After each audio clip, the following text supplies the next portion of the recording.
This is probably one of the most horrific cases that I and my team have been involved in, and it's to credit to everyone involved with the commitment and professionalism they showed to secure justice for Bennylyn and Angelica. The National Crime Agency described this as a once-in-a-generation crime, and I sincerely hope that no one else sees this ever again.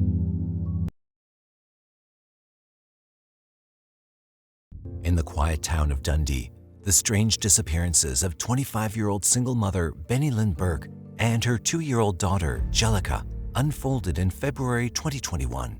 They'd vanished without a trace, leaving behind a mystery, with secrets lurking beneath the surface and a chilling truth waiting to be uncovered. What really happened to Bennylyn and Angelica Burke, and who was responsible for their disappearance? Let's find out. Dundee is a vibrant and bustling city located on the east coast of Scotland, surrounded by stunning scenery. The 45,000 people who call Dundee home are as diverse as the city itself, with locals who are passionate about their city and its culture, as well as students, artists, and entrepreneurs who are drawn to its energy and entrepreneurial spirit. It was the place which wholeheartedly welcomed Bennylyn and Angelica before a tragedy struck. Bennylyn Burke was born to Benedicto Aquino in November 1995 in the Philippines. She had 2 siblings, an older brother and a sister named Shella. Ever since her childhood, she was a woman with big dreams. She worked tirelessly as a teenager to complete her degree and build a better future for herself. And in 2015, her life took an unexpected turn when she met Lexington Burke, a wealthy landlord from the UK, almost 40 years her senior, on a dating website. Bennylyn Burke and Lexington Burke's love story was unconventional due to their significant age gap, but their connection was undeniable, leading to a surprise pregnancy. The couple sealed their love in a beautiful wedding ceremony in Samar, Philippines in July 2018. Just a month later, their family was blessed with a baby girl named Angelica. But their marriage was far from perfect. As soon as they arrived in the UK in 2019, cracks began to show. Their once blissful marriage quickly crumbled, leaving Bennylyn a single parent and vulnerable in a foreign land. She managed to find a place of her own in Kingswood, 3 miles outside Bristol. It was the first time she truly felt different and free. Vicky Whip, a fellow member of the Mums in Bath Facebook group, was one of the kind-hearted locals who had reached out to help the young mother. Vicky had nothing but good things to say about Bennylyn. She was the sweetest person I've ever met, she said. Her daughter, Angelica, was no different. For a 2-year-old, she had a surprisingly lively and confident personality. Bennylyn took a job at a care home for several months and also sold car vacuum cleaners online. As the breadwinner of the family, she made sure to send money back home to her loved ones. Life carried on for Bennylyn and Angelica, silently concealing the impending tragedy that lay ahead. In 2021, 25-year-old Bennylyn had been in the UK for a year and a half, missing her family back in the Philippines. However, she made sure to keep in touch with them every single day. To keep loneliness at bay, Bennylyn was a frequent user of a dating site, Filipino Cupid, and met a 50-year-old man named Andrew Innes. It was a match made in the digital world. They hit it off and arranged to meet, with Innes driving 440 miles during the COVID-19 lockdown restrictions to see her in Bristol. He'd been insisting on driving her and Angelica to Scotland, but he agreed to meet them in Kingswood first. Since he could not get a hotel room, he had to spend the night in his car. Bennylyn did not like it and felt sorry for the man. Despite her initial hesitations, Bennylyn eventually agreed to go with them to his home in Dundee. She was curious about Scotland and wanted to see more of the country. Innes had offered a community relations manager job to her for £1,000 per month, but Bennylyn wanted to keep her current job. He seemed kind and caring, and Bennylyn's sister, Shella Aquino, supported her decision to give him a chance at making her happy again. On February 17, 2021, she was video chatting with Shella while in the passenger seat of a car headed towards Scotland. Accompanied by her 2-year-old daughter Angelica and another child, Bennylyn was on her way to spend the weekend with Andrew Innes. She'd not packed any luggage for a long stay. After all, she was to return home to Kingswood soon. As Bennylyn chatted with her sister during their car ride, Shella's curiosity got the better of her. She asked to see the man who had captured Bennylyn's heart. Without hesitation, Bennylyn introduced her to Innes.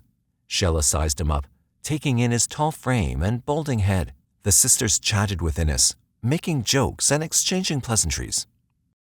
The following day, February the 18th, 2021, was dedicated to exploring the city of Dundee, wandering through the halls of the magnificent V&A Museum and reveling in the lush landscapes of Camperdown Park, amongst other popular tourist destinations.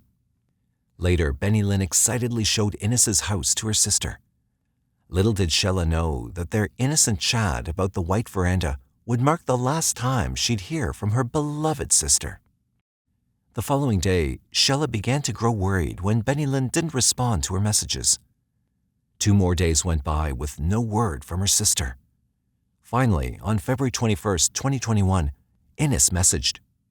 He spun a tale of Bennylyn and the children taking refuge in Glasgow with another man she'd met online, claiming it was to escape custody battles with her ex-husband, Lexington Burke, who wanted to get her deported. Shella's mind raced, trying to make sense of the situation.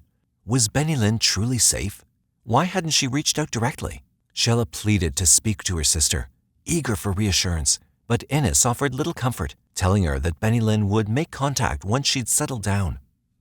Bennylyn had never gone long without reaching out to her family, so when she was out of touch for days, there was no doubt in the family's mind that she wasn't safe.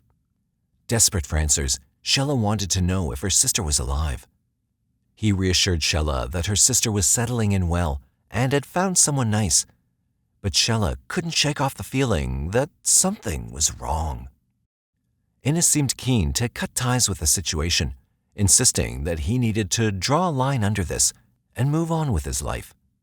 He promised to delete all evidence of their communication, claiming it was both for his and Bennylyn's safety. Seeking any proof that her sister was still alive, Shella asked Innes to send a video of Bennylyn. Instead, he sent an old one. She knew that nothing about the situation was right, but what could she do? She expressed her hope for future conversations, and Innes agreed to reconnect once the dust had all settled. It was supposed to be a routine checkup on March 1st, 2021, but Bennylyn and Jellica didn't show up for their appointment in Kingswood, South Gloucester. Soon enough, concern turned to panic.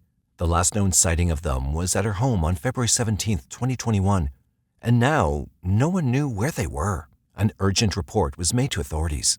The Aquino family's heart was already heavy with worry. Then, Bennylyn's older brother had an eerie dream. In it, he saw photos of his sister Angelica, but some of the faces were blurred and unclear. The dream, like a foreboding omen, sent shivers down the spines of the entire family. And as the days went on without any news of Bennylyn and Angelica, that feeling of dread only intensified. Meanwhile, the police in England had received information that Bennylyn may have been in Dundee the previous week. They traced a car that had made the 440-mile journey from Dundee to Bristol and back during the lockdown period. Soon, the quiet street of Troon Avenue was suddenly filled with activity on Friday, March 5th, 2021, at around 3:20 p.m., when Tayside Police Division's investigation into the disappearance of Bennylyn and Angelica began. The area was swarmed with forensics and CID officers, conducting a thorough search for any clues. After a thorough investigation, they were led to a person named Andrew Innes. On that fateful day, March 18th, 2021, officers spotted the car they'd been tracking parked in front of Andrew Innes' house on Troon Avenue, Ardler. They knocked on his door, and the case's lead investigator, Detective Chief Inspector Graham Smith, confronted Innes about the whereabouts of Bennylyn and the 2 children who were with her. Innes claimed that they were in Glasgow, but to their surprise, he refused to let the officers enter his house, citing self-isolation. When that didn't work, he said his daughter had just come out of the bath.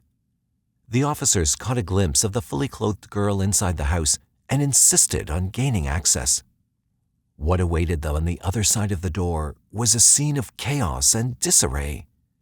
The kitchen was in shambles, with pots and pans scattered on the stairs. In an unexpected confession, Andrew Innes made a startling admission to the officers at his doorstep. When asked about the whereabouts of Bennylyn again, he replied with a haunting phrase, "I killed her. She's under the floor." Andrew Innes, the man at the center of the tragic case, had an interesting background. He was born in June 1970 and attended Alva Academy before moving on to study at Aberdeen University. Later on, he worked in computer gaming for several firms in Dundee. However, his life took a dark turn when he moved to Japan with his Japanese wife and their children. Their marriage fell apart miserably, and he found himself deported back to the UK in 2019. It had impacted him to the core. Innes was also quite the online dater. He had an account on no less than 34 dating sites, including one called Filipino Cupid. It was on this site that he met Bennylyn, who was also looking for companionship.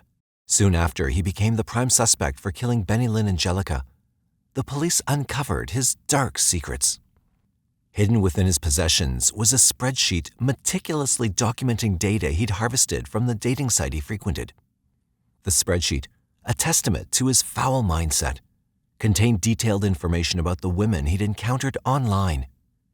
Each entry was graded based on criteria such as age, height, weight, and whether they had children. Innes had a preference for a specific type of woman, those in their mid to late 20s with young children. These women received the highest scores in his twisted game. Little did Bennylyn know, she had unwittingly crossed paths with a predator who had deliberately singled her out and groomed her. He confessed to the detectives that an argument between him and Bennylyn had turned violent, leading to her untimely death.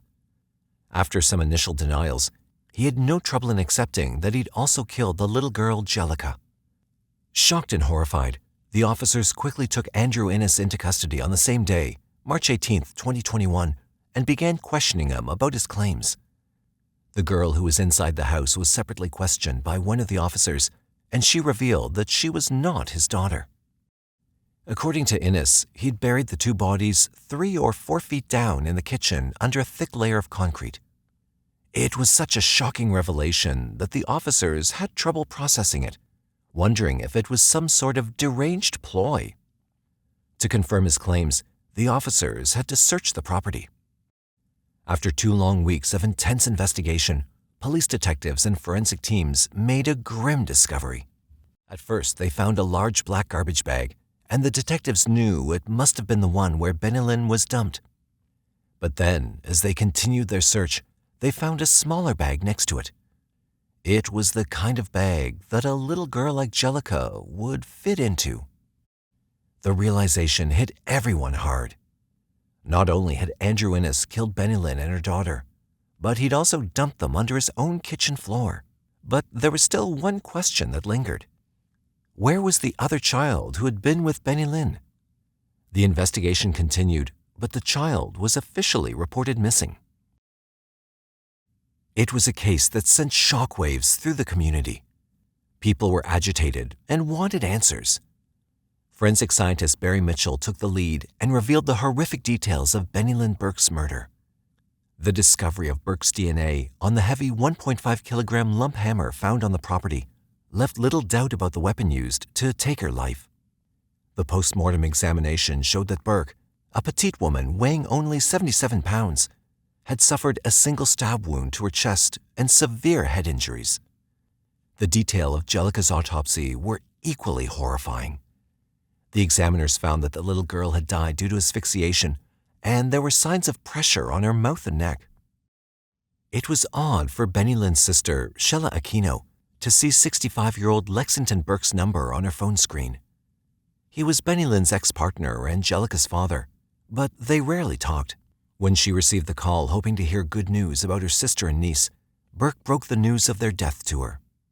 They were in shock and traumatized by the fact that they couldn't understand. The weight of the revelation was almost unbearable, leaving Shella at a loss for words as she contemplated how to share this devastating information with her parents, who were miles away. Although formal identification was yet to take place, the family had already received the heartbreaking news.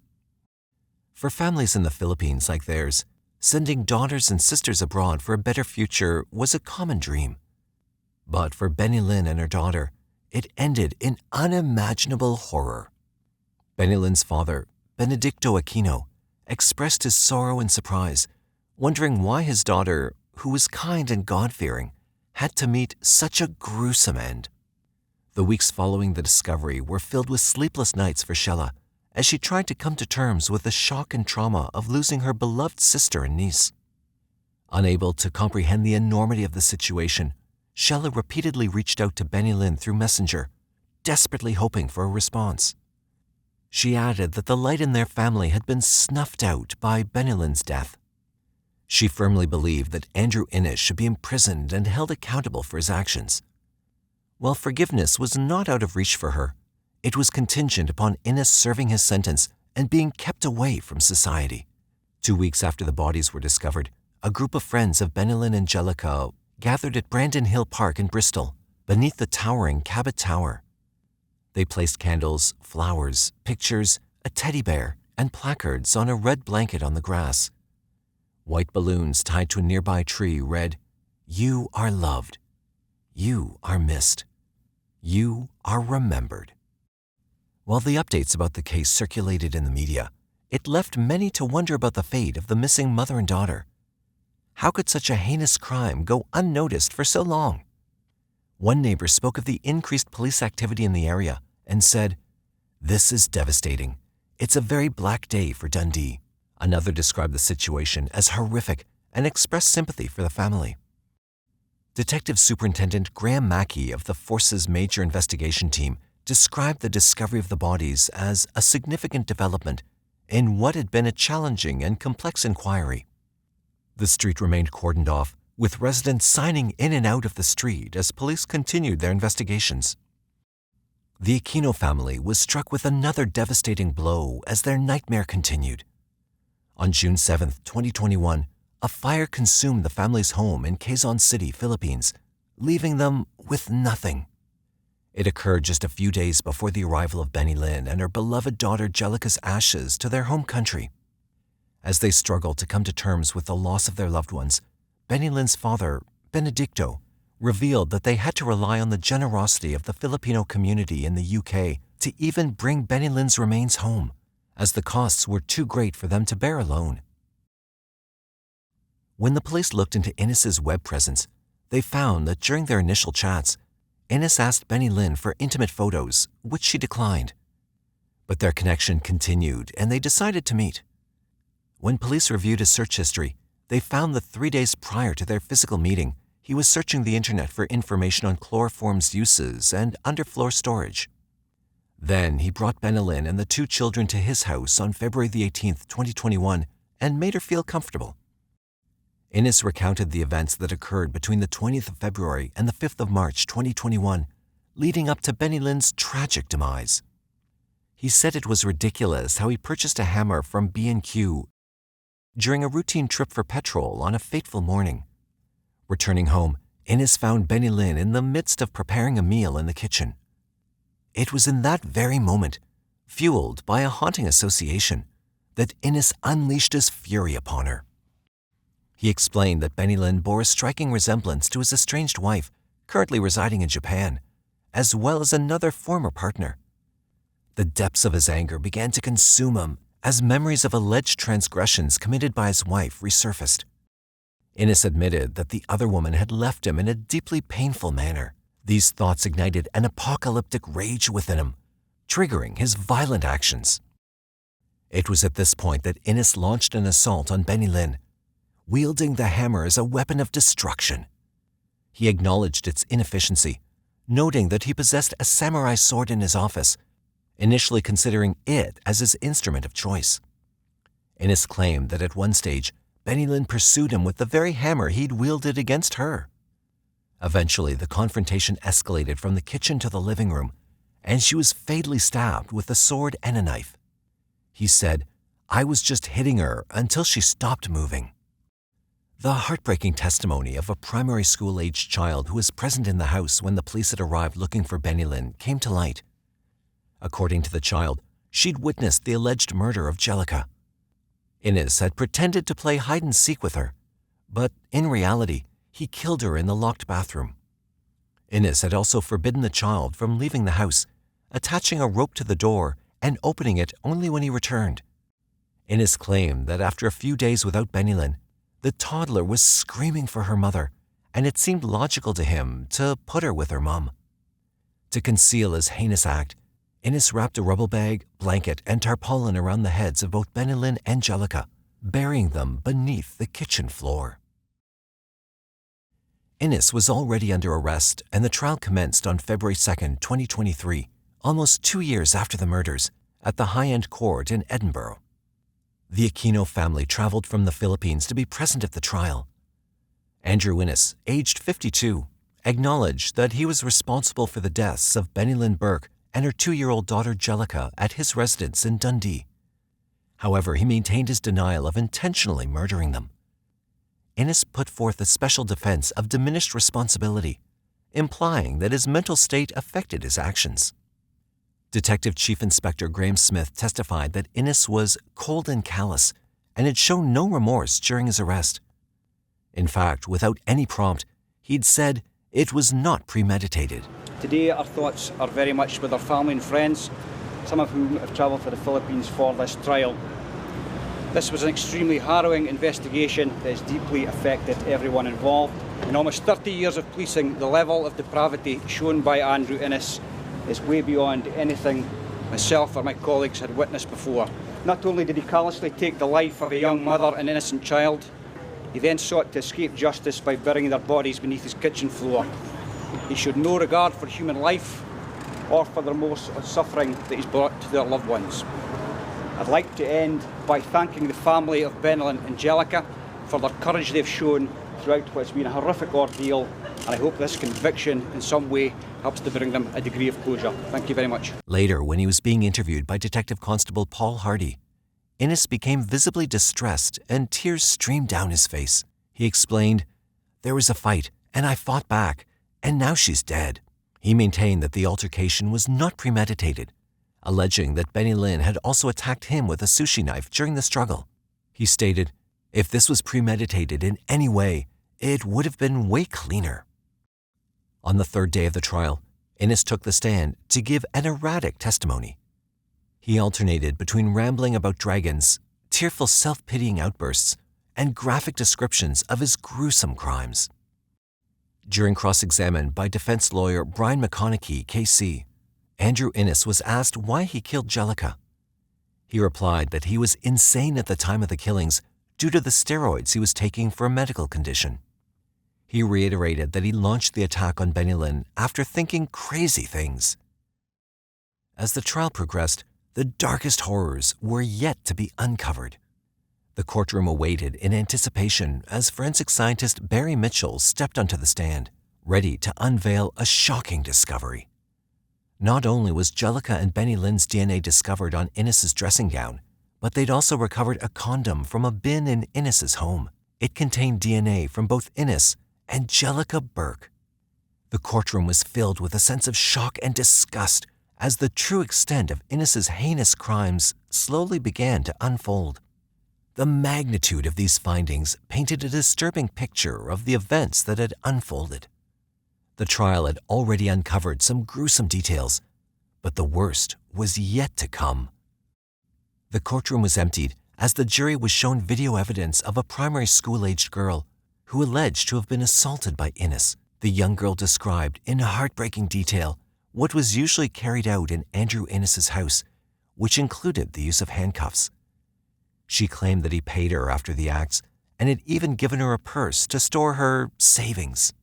On February 6, 2023, while the judge, Lord Beckett, deemed the defense's evidence of Innes's alleged psychosis to be insufficient and instructed the jury at Edinburgh High Court to find the accused guilty of murder, the child's testimony had already left everyone in the courtroom shaken. It was clear to them that Innes was capable of unspeakable evil. The jury's verdict was swift and unanimous, guilty of 2 counts of murder. This wasn't just any case, but a once-in-a-generation inquiry, according to the staff at the National Crime Agency. Innes was given a life sentence and was told that he'd have to serve a minimum of 36 years behind bars. Meanwhile, the child who had been with Bennylyn and also reported missing was eventually found. However, the detectives did not disclose any details about how or under what circumstances the child was found. Finally, justice had been served, but the memories of his heinous crimes were just as fresh. Bennylyn and Jellica Burke's life came to a tragic end, but their family wished for the world to remember Bennylyn as a loving and dedicated mother. She had migrated to the UK with the sole intention of providing her family with a better life. Her sister, Shella, reminisced about her sister's kind and selfless nature. Even after a considerable amount of time had passed since her demise, the pain of losing her remained raw for Shella. Now, all she had were the precious memories captured on old videos of Bennylyn and her niece, Jellica. Was Bennylyn Burke's death meticulously planned beforehand? Do you think it was steroid-induced psychosis that had driven Andrew Innes to commit such a heinous crime against her and her innocent child? So you didn't do anything to aid in her death, but you didn't do anything to stop her from dying. I really did. I just watched it happen. The man in this chilling interrogation footage you've just seen is 39-year-old Mark Jensen, whose seemingly happy marriage was rocked by a tragic incident that resulted in his 40-year-old wife, Julie Jensen's death on December 3, 1998. Initially, it was thought that Julie had taken her own life, leaving her family distraught, until a letter emerged from the grave. You know, she contacts us a couple days before, and she leaves us this letter, okay? Then all of a sudden, boom, she turns up dead. A letter that shifted the investigation in an entirely new direction. What was the truth behind Julie's death? And how did a letter emerge from the grave? Tucked in the heart of the Chicago-Milwaukee corridor on the Lake Michigan coastline, Pleasant Prairie is a charming village located in Kenosha County, Wisconsin. One of the biggest draws of this place is its natural beauty, with several parks, nature preserves, and hiking trails available for residents and visitors to enjoy. The village has a thriving economy with several major businesses, including Amazon and Uline. Pleasant Prairie is home to the Pleasant Prairie Premium Outlets, which features over 90 high-end retail stores, making it a popular destination for shopping enthusiasts. With all these different features, Pleasant Prairie truly stands out as a special and desirable place to live. It booms in summer, but becomes desolate as winter settles. However, no one in this idyllic village of Wisconsin was quite prepared for what took place in early December of 1998. Julie Jensen was born as Julie Carol Griffin on February 26, 1958, to her parents Raymond Griffin and June Constance Hackert Griffin. Julie was the only daughter out of 6 children in the family. One of her brothers, Richard, passed away in 1957, just a year before Julie came into this world. But she got the privilege to grow up with her other 4 brothers, Larry, Michael, Paul, and Patrick. As the only girl of 5 siblings, Julie was the princess of the family, and her brothers were her protectors. Although a family of 7, Raymond's job at an automobile manufacturing company ensured that the Griffins were well provided for. On the other hand, Julie was a homemaker and dedicated all her time to her 5 children. As a part of her religious family, Julie and her siblings grew up attending regular church services and Sunday school classes, which further strengthened Julie's faith in God. Throughout her whole life, she always valued family and respected elders. Those who knew and loved Julie would say that she was a gentle, laid-back, sincere, and cheerful soul. Growing up, Julie changed schools around Kenosha County, but maintained the reputation of being an excellent student throughout middle and high school. Outside of her studies, she also sang in the church choir. Julie graduated high school in 1976 and went on to attend the University of Wisconsin-Parkside to pursue a degree in nursing. She also worked part-time in a Sears department store in Oshkosh, Wisconsin. She believed that her faith in God would lead her to a path that was chosen for her. Be it faith or fate, it did lead her to the man she thought she would spend her life with. In 1981, at the age of 23, while attending university, Julie established a romantic connection with Mark Jensen, a fellow student who was a year younger than her. Eventually, Mark graduated college with full credits and became a stockbroker, but Julie dropped out when she was just one semester short of obtaining her degree. She had no difficulties in her study, but due to the nature of her work, she had to closely monitor the patients, and it took a toll on her mind. She left upon realizing that the nursing field wasn't quite the right fit for her. However, she was excited for another new chapter in her life. In 1984, Mark and Julie took their vows and settled down in the Carroll Beach neighborhood of Pleasant Prairie. While Julie stayed at home, Mark went on to work in the finance industry and support the family. During the first few years of their marriage, they were on top of their game as a couple. In 1990, Mark and Julie's first child, David, was born. While Mark ensured their financial stability, Julie devoted herself to their son's well-being. Just a few years later, in 1995, Mark and Julie welcomed their second son, Douglas, into the world. Their sons were the light of their lives, and both Julie and Mark engaged in different activities, such as fishing, camping, and swimming, to spend time with their kids.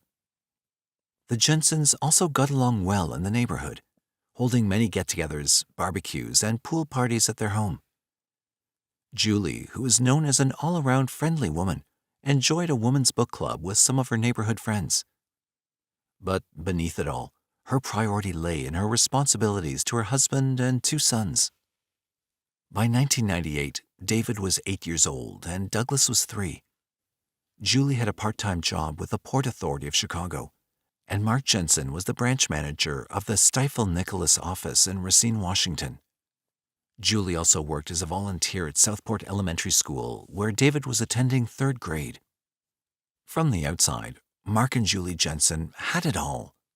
They had a stable income, a nice house, a cozy boat, and 2 beautiful children with whom they went for several vacations. But no one could have foreseen the nightmare which would forever turn their lives upside down, followed by a letter that came from the dead. If you've come so far in the video, but you're wondering whether a letter emerging from the grave is too far-fetched, we assure you that it's worth staying around till the end to gain a deeper understanding of this fascinating topic. On the afternoon of December 3, 1998, Mark Jensen dialed 911 to report that his 40-year-old wife, Julie Jensen, was not breathing. Around 4:35 p.m., Sergeant Dan Riley and Officer Laura Hoffman of the Pleasant Prairie Police Department arrived at the Jensen house, located at 9020 Lakeshore Drive. Upon entering the house, they found Mark Jensen in the kitchen, visibly upset, trying to use his phone. When they asked where his wife was, he pointed down the hallway. At the end of the hallway, they entered the bedroom, only to find Julie lying in bed on her stomach with her face partially buried in a pillow. It was apparent that she was long gone, leading the officers to call backup to gather forensic evidence. However, the detectives could not find any obvious signs of her death. There were no stab wounds, no gunshot wounds, and no battery wounds around her body. During their search of the home, they couldn't find any suspicious items either. But she was a healthy 40-year-old woman, so it seemed unlikely that this was a natural death. While Julie's body was sent to the medical examiner's office for an autopsy, detectives started questioning Mark regarding the events that led to this tragedy. But we need to find out what happened here. Paul, I did not do anything to hurt her. There was a question between myself and the kid that morning whether or not to call an ambulance. Her breathing was funny. She could hardly get out of bed. I mean, it was a god-awful situation. Mark told the investigators that Julie had been sick for the past 3 days and even vomited the day before. He said he'd been concerned for her health, but Julie did not want to see the doctor. Here in your statement, Wednesday, December 3rd, Julie, they could hardly move. Here, 9 p.m., told me that she was fine and she wanted to commit. And on Wednesday morning, Julie asked me not to call anyone, Right. meaning not to call her help. She wanted to die, Mhm. right? Yeah. So on Wednesday Wednesday morning, morning, she asked me not to call anybody. she's pretty bad off. And Wednesday she morning? wasn't looking good. She couldn't. No Yeah. motor control. Should you call the rescue squad that Wednesday, you think? She was bad off enough to where she should have called the rescue squad, but she didn't want you to. She didn't want me to. Well, right, I should have. In hindsight, I know that. So you didn't do anything to aid in her death, But but you didn't do anything to stop her from dying. I really did. I mean, I just watched it happen. Yeah. When Mark sent his kids to school that day, he'd promised them that if Julie didn't feel better by the time they came back, he'd take her to the hospital. Sadly, the poor kids would not see their mother alive and well ever again. Mark claimed that when he returned home that afternoon after picking his sons up from school, his wife was laying in her bed, motionless. Julie's family was notified about the tragedy, and her 4 brothers were devastated at the news of her loss. Investigators were unsure about Julie's cause of death, and they hoped that reports from the autopsy could shed some light on the mystery.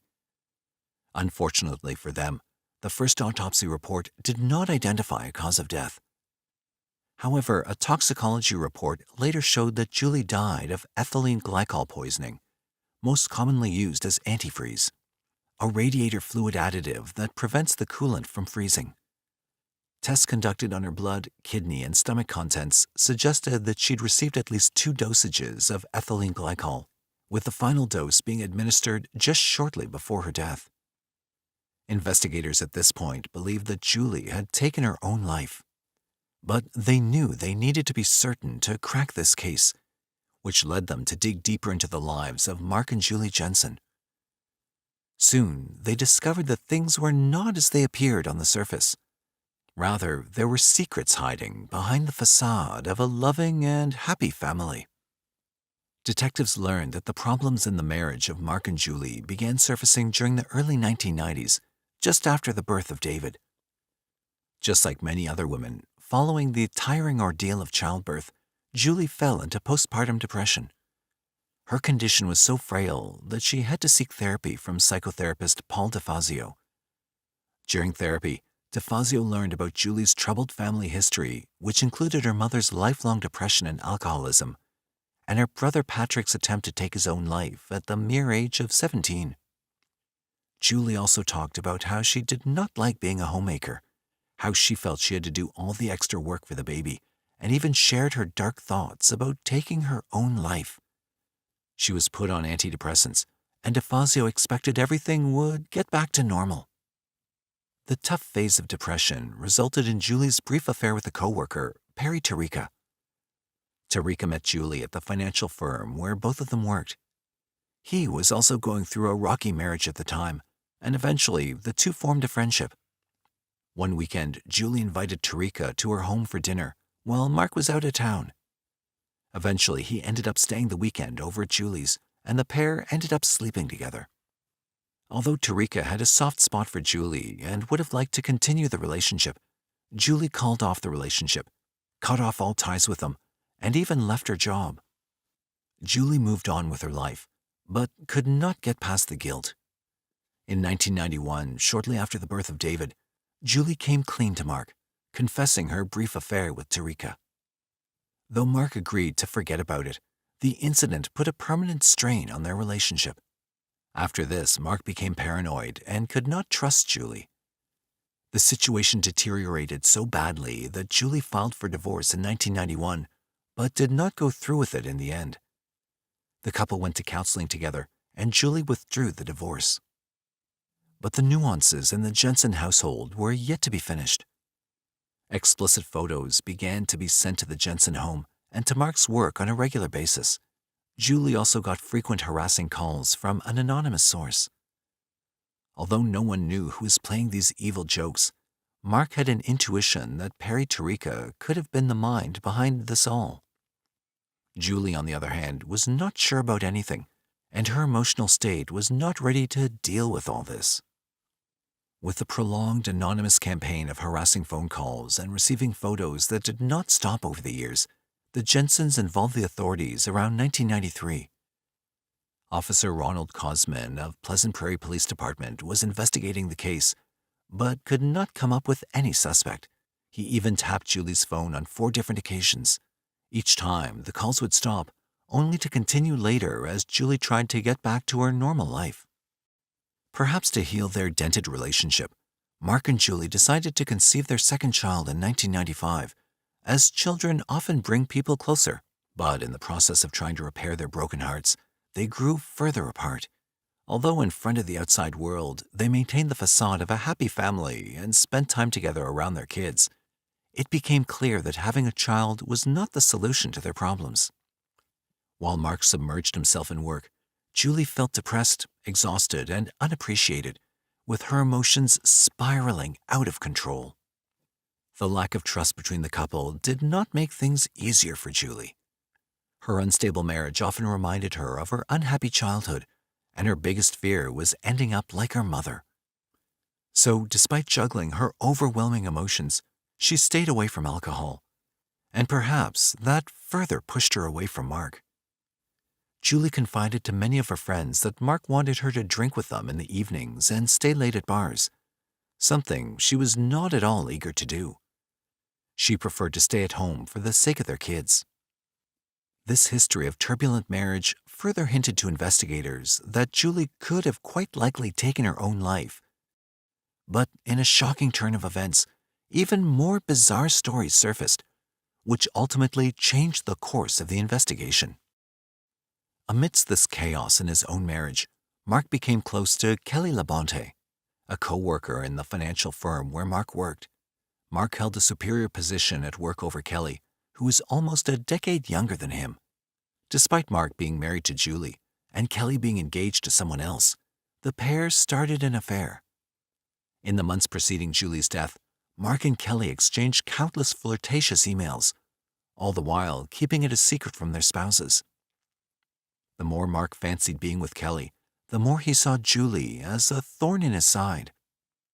Julie, on the other hand, noticed the change in Mark. Though the marriage was always troubled, in 1998, Julie felt it was changing for the worse. Though most of the friends of the Jensen family were unaware of their tumultuous relationship, she confided to some of her close friends from book club and one of her son's teachers that she was extremely fearful of Mark.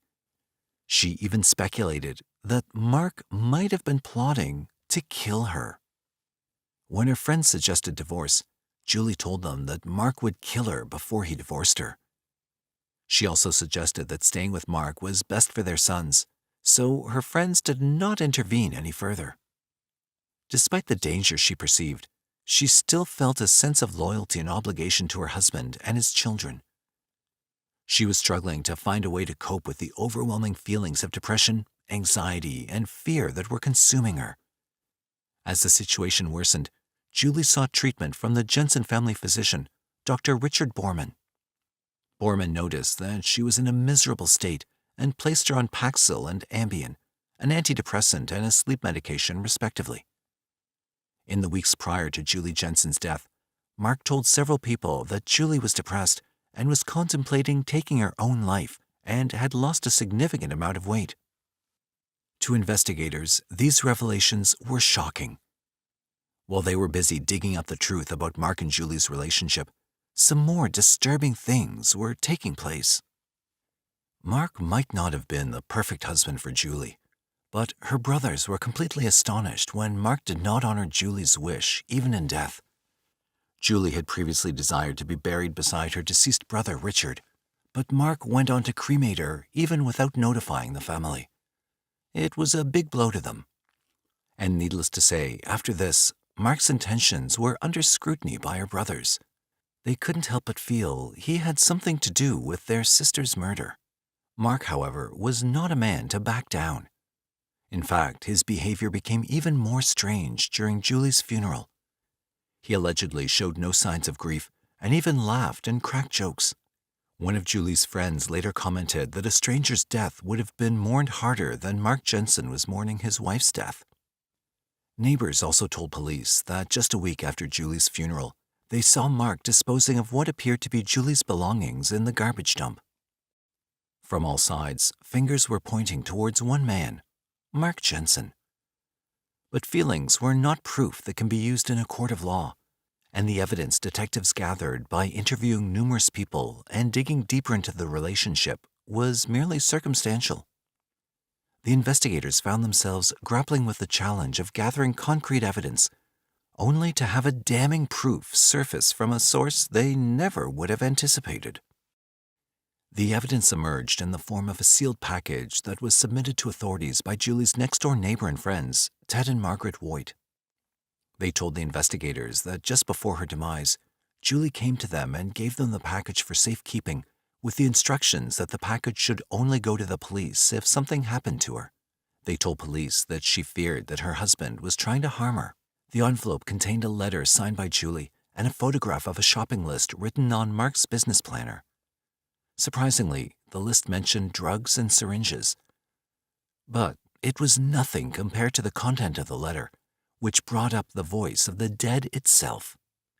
Her words from the grave were so appalling that they had the power of providing the key piece of evidence to investigators. She went on to say that she would never take her own life because of her kids, as they meant everything to her. She also mentioned that she felt Mark had never truly forgiven her for the extramarital affair she had back in 1990. She ended the letter by acknowledging that her husband and kids were her greatest love, accomplishment, and wish, whom she addressed by her 3 Ds, David, Douglas, and their daddy. Comparing the known written samples of Julie, the handwriting experts determined that the letter indeed came from Julie. This was the rarest of rare occasions, when the deceased had predicted her own future, leaving behind clues as to who's responsible for the death. The letter would be known as Letter from the Grave and garnered national attention. But for the time being, detectives kept the knowledge of the letter hidden. Though the letter was incriminating enough, other evidence came to light. Searches of the Jensen family computer revealed some more incriminating evidence. In the days prior to Julie's death, there had been some disturbing web searches on the computer, which included poisoning, botulism, and ethylene glycol. Detectives also found out that before her death, Julie had left voicemails with police officer Ron Cosman, who had investigated the harassing phone calls and photos during the 1990s. In those voicemails, she warned that if she died, Mark should be investigated. Unfortunately, Cosman was out of town at the time, and it was too late before he came back. Another forensic report also showed that Julie Jensen's death resulted from asphyxiation as well as poisoning. This was concluded after examining the bruises on her rib muscles, and crime scene photos showed a pillow over her head while her nose was unusually bent. Detectives believed that Mark was poisoning her over the course of a few days, but ended up suffocating her, realizing that the process was too slow. The first time investigators brought Mark Jensen to the police station for questioning was 5 months after Julie's passing, on April 21, 1999. The interrogation started with the question of why Mark did not do anything to help his wife, even after knowing she was mentally unstable and bedridden. As the interrogation progressed, Detective Paul Ratzberg questioned Mark about the unusual position of Julie's body on their marital bed. Are you up to looking at some pictures of her? I can grab them real quick. Okay. Show you what the position she was in there, and maybe you could explain it a little bit further. I've got the image in my mind. Okay. It'll take me just a minute though. Okay. Let me bring back in the photos and I'll show you. See, like here's a picture of Julie, and you can see here. Look at the nose, how it's bent, like it was pushed into the pillow. Like somebody pushed it in there. I don't know how to explain that, Mark. You know, here's probably a better. See how I mean, that's almost looks like it's broken. Mm-hmm. I have Dr. Chambliss's report right here, which says it's basically an asphyxia death. She's suffocated. And the only way you can suffocate, Mark, is if you did something to her. A 41-year-old young female does just not stop breathing. You had to do something, Mark. Be honest with me. Be straight with me, Mark. Be a man. Tell me what happened here. Nothing more than what I told you.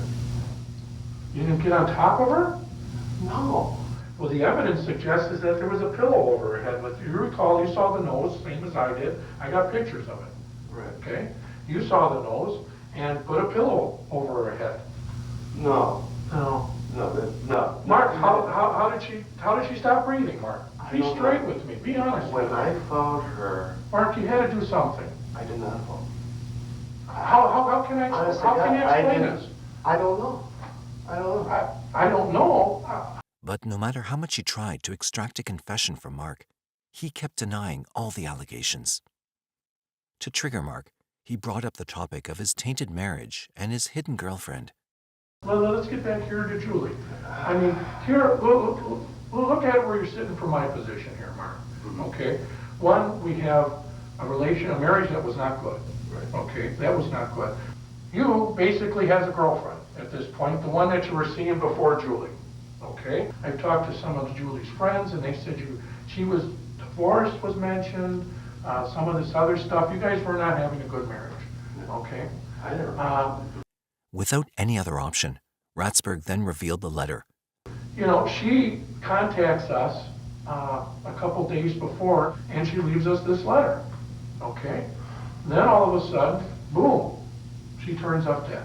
You know, I'm not making this up. This is true evidence. And here we have Julie Jensen telling me that if she dies, you're the person that did it. If anything happens to me, he would be my first suspect.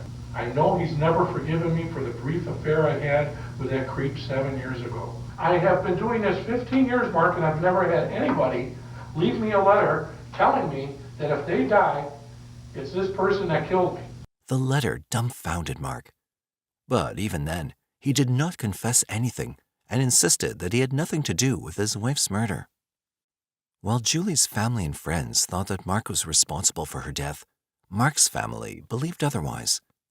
His parents, Dan and Florence, believed the police had it all wrong. They implied that, as a trained nurse, Julie had all the knowledge about drugs and poisons.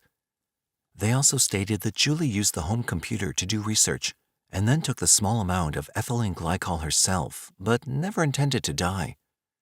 They thought that she'd miscalculated the dose and died as a result.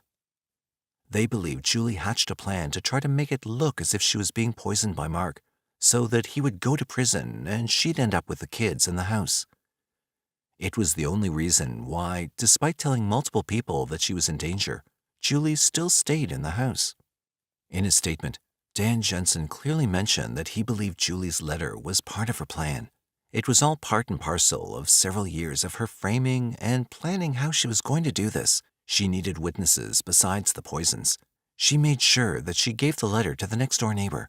She needed to establish people who would be witnesses on her behalf, Dan stated. Could it be true?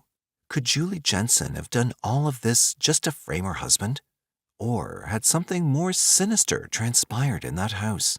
Nobody had an answer yet, but authorities seemed not to buy this story.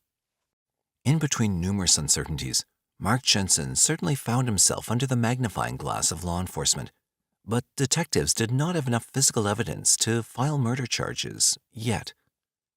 Julie's letter was an eluding factor towards Mark's possible guilt, but it was inadmissible in a court because of the U.S. law that an accused must always hold the right to confront the accuser.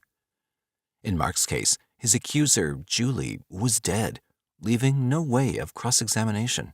As investigators dedicated themselves to the tiring work of finding significant proof to apprehend Mark, he seemed to be moving on with his life. Kelly Labonte separated from her then-husband and moved into the Jensen house. In May 2002, Mark and Kelly tied the knot and moved to Wisconsin with David and Douglas, where Mark started a successful construction business. Later in the same year, Kelly gave birth to Mark's son. But it was in the same year that prosecutors finally filed first-degree murder charges against Mark Jensen.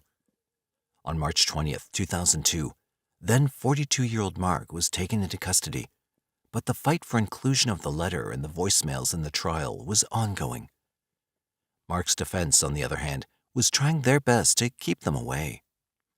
The legal wrangling over evidence went on for several years, and after several pretrials, in 2007, Wisconsin Supreme Court finally ruled the letter admissible as evidence.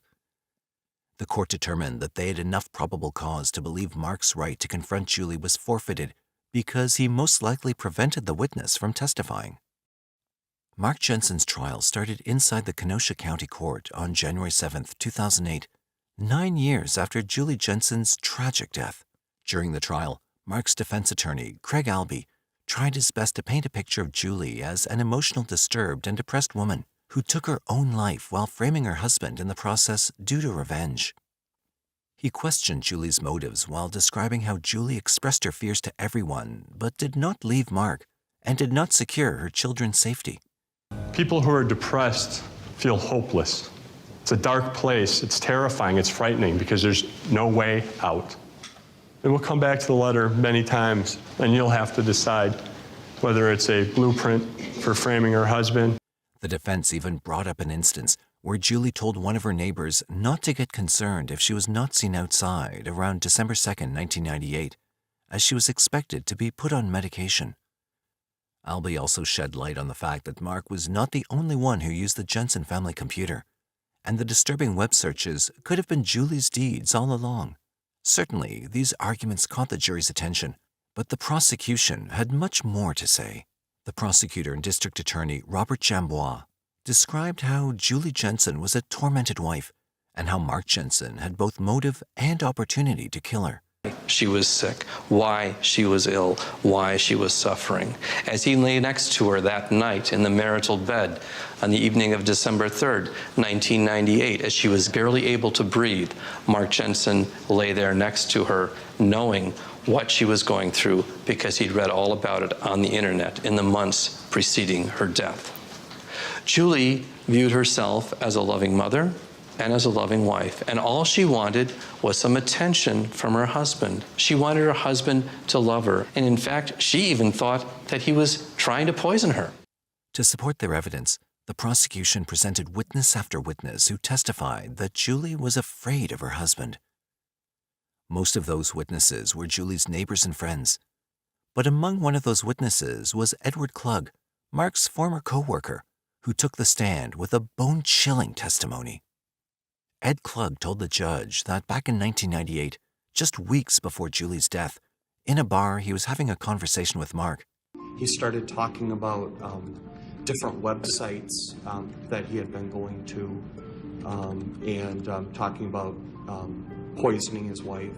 It was a conversation that Klug kept hidden until the trial. The revelation was shocking, but Mark's defense tried to punch holes in his story, questioning why he did not come out with the truth before. Ed Klug simply answered that he was afraid of Mark. Whether his story was true or false, more surprises were to come in the courtroom. The prosecution also called 2 other witnesses to the stand, 2 inmates who served time with Mark in 2007. The first one to take the stand was David Thompson, who was behind bars for robbery charges. Thompson claimed that Mark was hatching a plan to make Edward Klug disappear from the face of the earth. He said Mr. Klug would ultimately be the one that would bring him down to get him locked up in prison. And he wished that he would just go away. And what did you do in order to accomplish that objective? I told him that I could possibly make it happen for him. David claimed that he agreed to do this job to kidnap Klug in exchange for money, though he never had any intention to carry out the plan. Shockingly, Thompson even made a call to Kelly asking for money, though the actual plan was never mentioned in it. You got an offer of help today in a different way, which was interesting. Mm-hmm. It might have you give them some money, just a little bit. How much? It'd be like 500, maybe twice, and that would be it. The second in the line for jailhouse snitches was a convicted felon, Aaron Dillard. He testified that, during incarceration, Mark Jensen confessed to him that he poisoned his wife and described to him in graphic detail how he suffocated her to death. Although Mark's defense was accusing both of the inmates of lying for their own benefits, the jury did not seem to buy Mark's story. Additionally, Dillard's testimony matched the medical examiner's findings that Julie died of asphyxia along with poisoning. After all the evidence and witness testimonies were presented, Craig Albee, in his closing statement, reclaimed that Mark Jensen was indeed innocent and had no participation in his wife's death. Julie did that to herself, falling prey to her unstable mind. Prosecutor Robert Jambois, on the other hand, accused Mark of intentionally murdering his wife and watching her die. On February 21, 2008, After days of deliberation, the jury announced the guilty verdict. Minutes after the verdict was read, Prosecutor Jambois expressed his thoughts. Mark Jensen is one of the most cold-blooded people I've ever seen in my life. To lay next to his wife at night as she's gasping for breath, gasping to live, but trying to live as he then listens to her, waiting for her to die. On February 27, 2008, Mark Jensen returned to court for his sentencing. His sons, David and Douglas, who believed their father's innocence the whole time, pleaded for leniency. Julie's brother, Paul Griffin, however, requested the judge to show no mercy over his sister's murderer. The court today to show no mercy for Mark Jensen. Why, you might ask? Because he showed no mercy to his wife, my sister, Julie Jensen. Before sentencing, the judge passed some harsh comments to Mark Jensen. Eventually, he was sentenced to life in prison without possibility of parole. To Julie's loved ones, justice was served against all the suffering she went through throughout her life, and even in the last moments of her life. However, the saga wasn't over yet. After years of appeals, Mark Jensen won a new trial because the Supreme Court of Wisconsin decided that Julie's letter should not have been allowed into the trial because it violated Jensen's Sixth Amendment rights. On January 9, 2023, Mark's second trial began without the letter this time. The prosecution focused on other evidence that proved his culpability, including the disturbing internet searches. But on February 1, 2023, following a day of deliberations, the jury found him guilty again. Despite his tearful pleas for parole eligibility, now 63-year-old Mark Jensen was sentenced to life without parole once again, hopefully ending the ordeal once and for all. Whatever the truth holds, the lives of their two sons were forever destroyed as a result of this devastating event.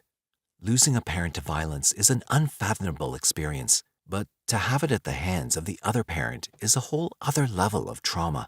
The boys not only had to deal with the loss of their mother, but also the fact that their father was responsible for her death. This would have undoubtedly caused emotional turmoil. It's heartbreaking to think that the actions of one individual could cause such destruction to a family. Do you think Mark Jensen really killed his wife? Or was Julie responsible for her own death?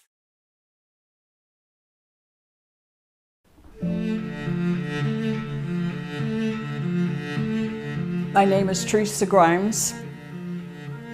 This is a story that has been on my mind for 60-some years now. It is about my sisters, Barbara and Petey.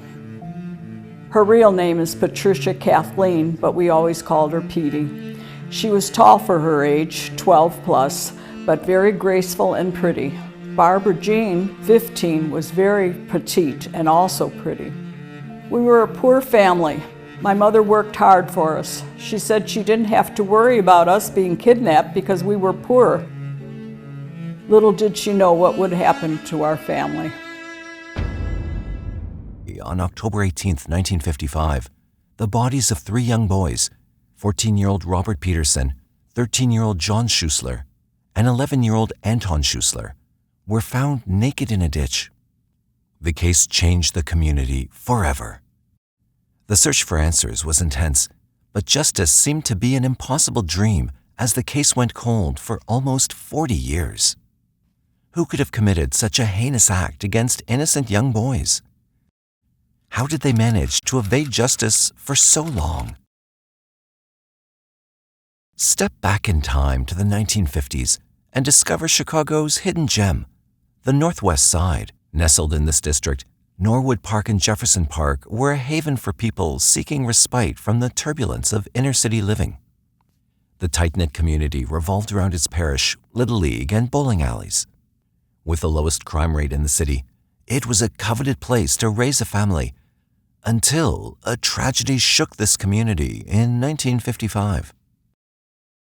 On February 11, 1942, in Cook County, Chicago, Malcolm and Dorothy Peterson welcomed their first child, Robert Bobby Peterson.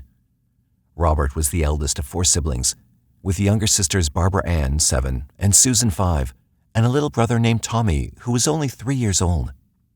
Even as a kid, Robert was known for being neat and orderly, with a room that was always in pristine condition. He was a responsible young man who not only helped out at home, but also participated in various community activities. John Schuessler was born to Anton John Schuessler Sr. and Eleanor Lillian Holtz Schuessler on November 30th, 1941. From a young age, John had a passion for sports and was an outstanding kid who stayed out of trouble. 2 years later, on November 12th, 1943, his brother Anton John Schuessler, or Tony as he was called, was born. From a very young age, he knew he wanted to grow up to be a veterinarian. The two brothers were inseparable and did everything together, from hanging out to having the same circle of friends. As the sun set on the quiet streets where John, Anton, and Robert spent their childhood playing sports and exploring their neighborhood, a foreboding sense of something dark and sinister lingered in the air. Something terrible was about to happen.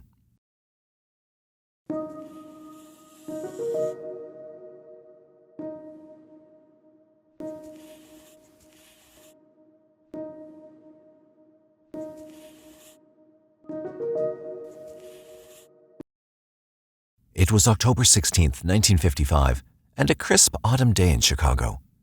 The two young brothers, 13-year-old John and 11-year-old Anton, hopped on their bikes and pedaled over to their friend Robert's house. They'd already helped their father hang a clothesline in the basement as he was not feeling well, so they had the day to themselves. John and Anton had each got $1.25 in cash burning a hole in their pockets and a daring plan to sneak downtown and catch a movie. It was a risky and forbidden adventure for the brothers, but their 14-year-old friend Robert was the expert and was allowed to go. John and Anton Schuessler and their friend Robert Peterson, they went to the Loop Theater to see a Walt Disney movie called The African Lion. We believe they were picked up and disappeared. His mother, Dorothy, even helped them pick out a film, Disney's The African Lion, for them to watch in the Loop Theater. With $1.50 in his hand, Robert bid goodbye to his parents, kissed them according to their family routine, and left the house with the promise of returning home by 8 p.m. As the night grew darker and the clock ticked past 8, panic set in for both families. There was no sign of the boys and no phone calls. Eleanor, John and Anton's mother, made a call to the Peterson house to inquire about the boys.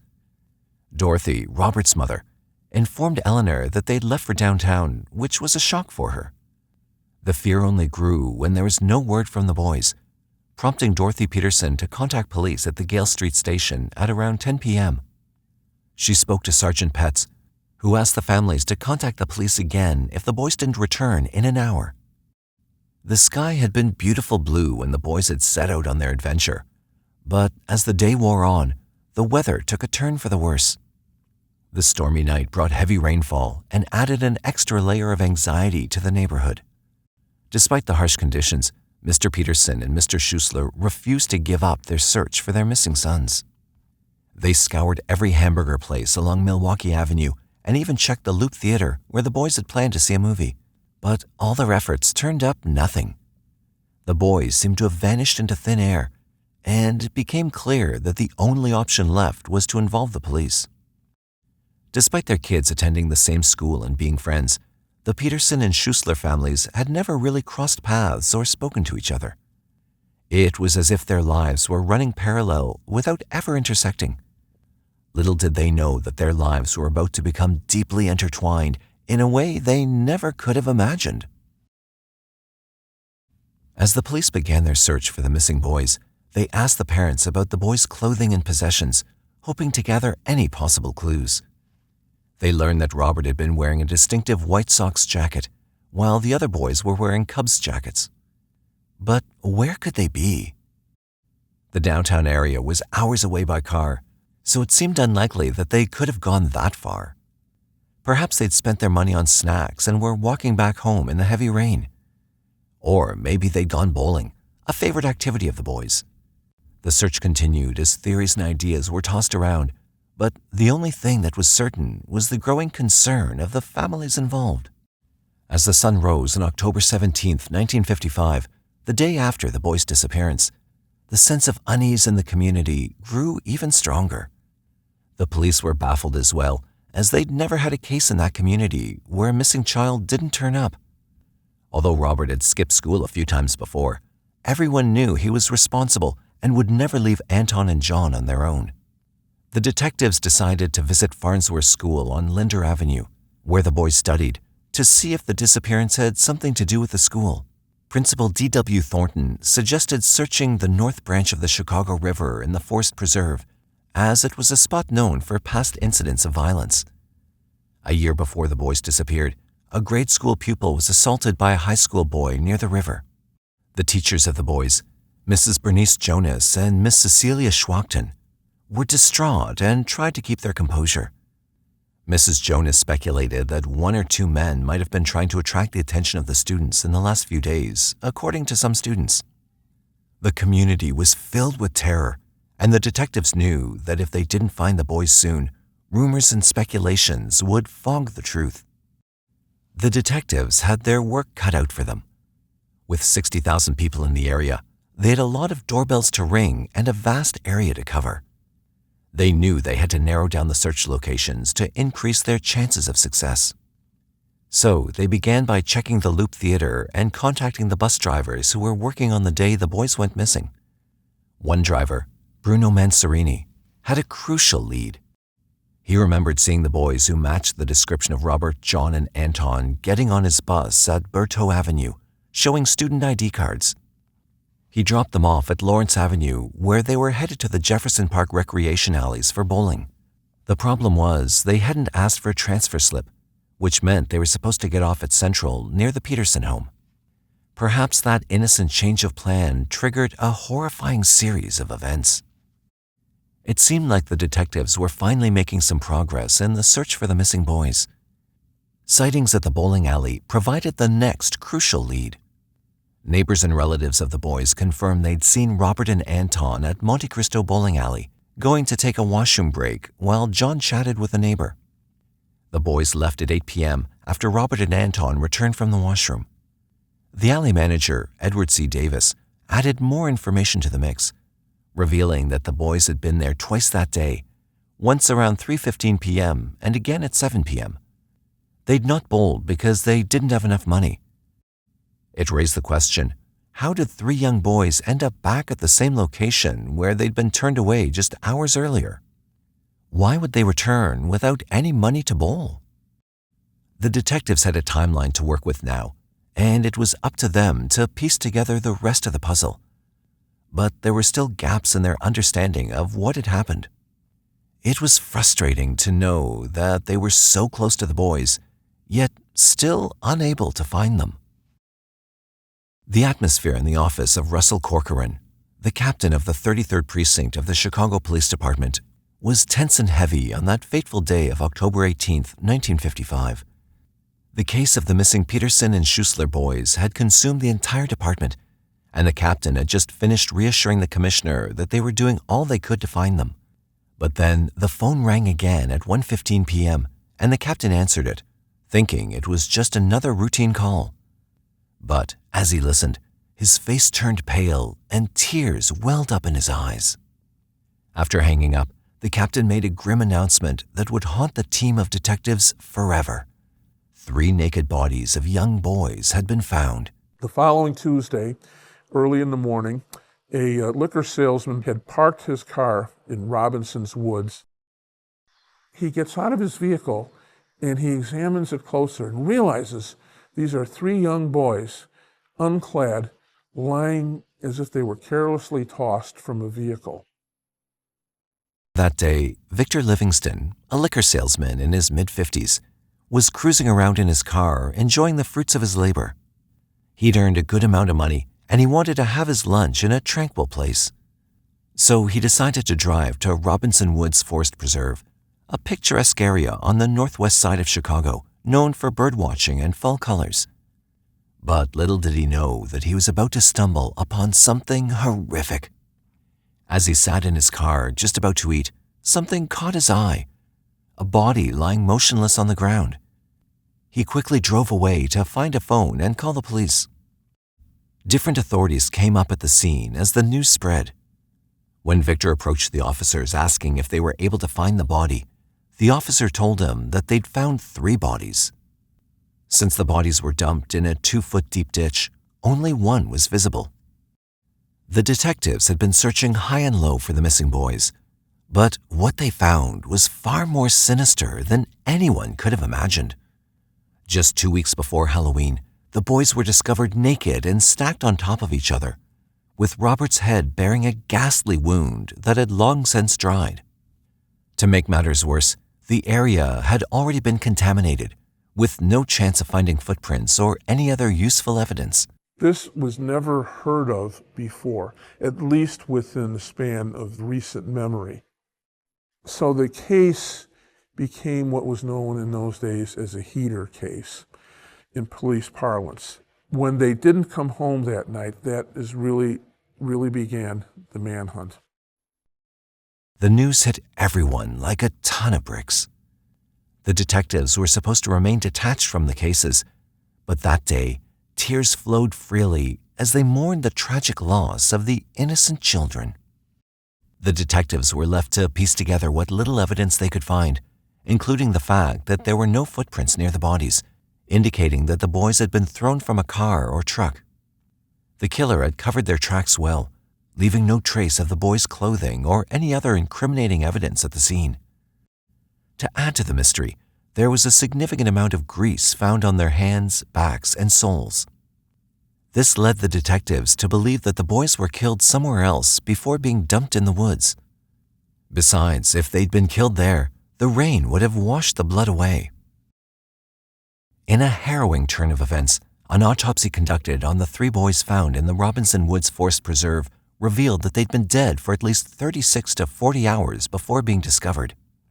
While the initial suspicion was that the boys had been assaulted, the autopsy confirmed that this was not the case. However, Dr. Harry R. Hoffman, an associate of the Cook County Behavior Clinic, grimly noted that the person responsible for such a heinous act was likely gratifying their urges through the act itself. Dr. Jerry Kearns was a seasoned professional when it came to examining human remains. He didn't let the gravity of his work follow him home, but the case of the Schuessler-Peterson boys would prove to be unforgettable. Anton Jr. had been struck in the neck like a karate chop, but the evidence of fingernail marks on Anton and John's necks suggested that they were strangled. The Schuessler boys appeared to have been strangled with bare hands, while Robert had apparently been strangled with a rope. He'd also been savagely beaten about the head 14 times with a rake or some sort of gardening tool, and the other boys had been hit on their faces with what appeared to be the flat side of a knife. Coroner Walter E. McCarrow also weighed in on the tragedy, calling it the work of a madman and potentially a gang of older boys. It was noted that Robert, John, and Anton were likely held captive in a filthy place, bound and gagged with strips of adhesive tape before being dumped in the forest preserve. Dr. Kearns knew that this was no ordinary crime. This was not done by a boy or boys their own age, he declared, nor was it done by a single man of 18 or 20. The killer had attacked from the left rear, and though it had all the markings of a horrendous crime, there was no evidence of assault. Robert had fought for his life with head injuries to prove it. The discovery of the boys' bodies was only the beginning of the horror. Witnesses stepped forward to tell the police they'd seen a car pick up the 3 boys. A witness even claimed that the car was a Packard, leading to the questioning of nearly 1,000 Packard owners. Despite an extensive investigation, which involved questioning over 43,000 people, the killer remained elusive. Anton Schuessler Sr., who had lost his 2 sons, spoke out about the tragedy, saying, "When you get to the point that children can't go to the movies in the afternoon and get home safely, something is wrong with the country." But tragedy wasn't finished with the Schuessler family yet. Anton Sr., only 41 years old, died of a heart attack just a month after the murders. The life of Eleanor Schuessler turned lonelier than ever. She'd lost both her sons and her husband. As time went by, she married Valentine Bud Kujawa and tried to move on with her life, but the memories of the murders never left her. She kept a photograph of the boys and a bronzed baby shoe of each on her dresser as a constant reminder of the children she'd lost. For decades, she lived with a haunting question of what had happened to her boys, and occasional visits from investigators only served as a painful reminder of the unsolved case. Her stepson, Gary Kujawa, remembered how much the murders affected her, saying that she was always reminded of the tragedy. The Peterson family also struggled to cope with their loss. Malcolm, Robert's father, not only lost his son, but also his best friend. Dorothy, Robert's mother, was left so weak by the tragedy that she needed a physician's care. Chicago was a strange place in the months following the murders. Hundreds of officers scoured the streets, desperately trying to find any trace of evidence or even a shred of the boys' clothing. Parents were hesitant to let their children out of their sight, afraid that they too could fall victim to the unknown assailants. The mere thought of leaving their kids at home alone was now out of the question. Doors were locked tightly shut, and even discarding items in the trash seemed like a risky move, as anything suspicious could lead to intense interrogation by the investigating officers. Terror had seeped into every aspect of life, leaving the community paralyzed with fear. Despite the chaos, the investigation pressed on, with the presence of hundreds of uniformed police officers and plainclothes detectives canvassing the neighborhood. Captain Louis Caparelli pulled an additional 200 officers from his detail, all of whom voluntarily surrendered their weekend to assist in the manhunts. It was an unprecedented show of solidarity within the Chicago PD, with one officer remarking, "I never saw anything like it." Were they let go in the woods, minus their clothes, and the car drove off? Or were they taken somewhere and given to somebody? This is pretty much where the trail ends. It wasn't until December 7th, 1955, that a set of curious markings found on John's left thigh, midway between his knee and hip, caught the attention of the Chicago Daily News. The markings were oval in shape, measuring 4 inches by 2 inches, with a pattern of stars and letters imprinted on the fatty layer of tissue below the skin. Most notable was the word bear. Dr. Kearns had missed this detail in his preliminary findings. But that wasn't all that had been missed.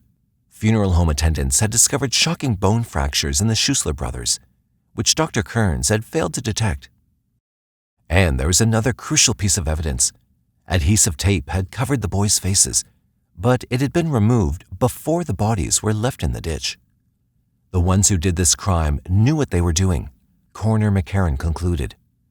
They were careful to remove the tape used to blindfold and gag the victims, since it might have shown fingerprints. The leads that once seemed so promising gradually dwindled away, and the once bustling investigation turned into a silent and stagnant cold case file. The gruesome murders of 3 young boys in Chicago left investigators with more questions than answers. On Friday, December 28, 1956, they wanted to go to the movies to see Elvis. They were crazy about Elvis Presley. My mother said it was so cold out they shouldn't go. They told her they would be warm and please could they go. My mother relented and said yes. As if the case wasn't puzzling enough, over a year later, on December 28, 1956, 2 teenage girls, 15-year-old Barbara Grimes and 13-year-old Patricia Grimes, went missing after watching their favorite movie, Love Me Tender. They left the house about 6:30. The movie theater was down Archer Avenue, and they would take a bus. So they went to the Brighton Theater. They were singing Elvis Presley's Love Me Tender. Love me tender, love me sweet, never. Their bodies were found naked on a roadside, similar to the earlier murders. However, unlike the boys, there was no clear cause of death. The coroner's jury ruled that the sisters froze to death. Coroner's official cause of death was basically secondary shock due to cold temperatures. The way they were found wasn't a natural position like 2 people that froze to death and just kind of fell asleep. But the chief investigator, Harry Gloss, disagreed. He believed that the ice around the bodies showed that they were warm when they were left there, and that the puncture wounds in Patricia's chest were signs of violence before death. He also suspected that Barbara had been assaulted, which the pathologists had denied. The eerie similarities between the two cases led to speculation that the same person might have been responsible for both.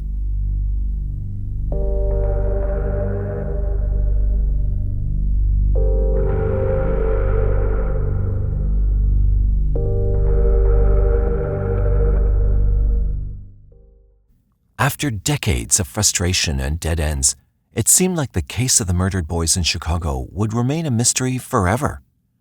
But then, in 1994, a bombshell dropped. And it wasn't the kind of evidence you see in TV crime dramas. There was no DNA, no fingerprints, no trace evidence examined by a forensics expert. Instead, it was a seemingly innocent comment made by a snitch in a completely unrelated investigation that suddenly opened up a direct path to a suspect in this long-dormant investigation.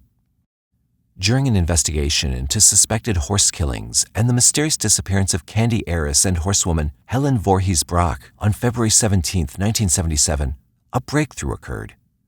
When Special Agent Jim Grady and his partner, Mr. Rotuno, began piecing together clues from the horse racing industry, they knew they were entering a world of secrets. As the pieces started to fall into place, the prosecution team found themselves delving into an underworld of murderers, arsonists, swindlers, conmen, and even a group known as the Horse Mafia. As they dug deeper, they started hearing whispers about a man named Kenneth Hansen in relation to the boys' slayings, who had bragged about the incident to the people he was close with. For years, the case was built from fragments of information culled from this murky world. But somehow, they managed to make it all fit together, painting a vivid picture of what had happened all those years ago. And by the early 1990s, detectives were closing in on Kenneth Hansen. Born to Ethan and Lucille Hansen in 1933, Kenneth Hansen's life was not devoid of drama. Known for his intelligence and charisma in childhood, he went on to marry his high school sweetheart, Beverly Ray Carlson, and had two sons, Danny and Mark. He opened and operated a riding stable with the name Camelot near Tinley Park in the 1960s. Roger Spry, a young worker at Hansen's riding stable, started residing at the Hansen house when he was just 11 or 12 years old, becoming a member of the family. But things took a dark turn when Hansen, after making inappropriate advances towards Spry, banished him to the kennels to sleep with the dogs.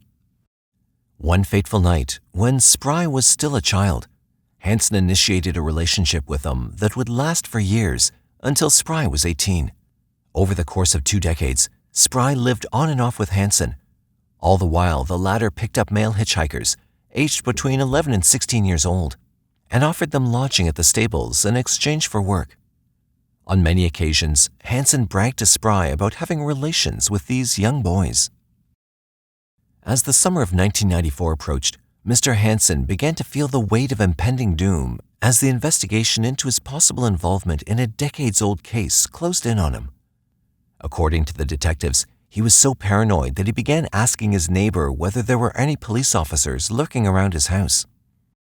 Intrigue and drama continued to unfold in the investigation surrounding the disappearance of Helen Voorhees Brock.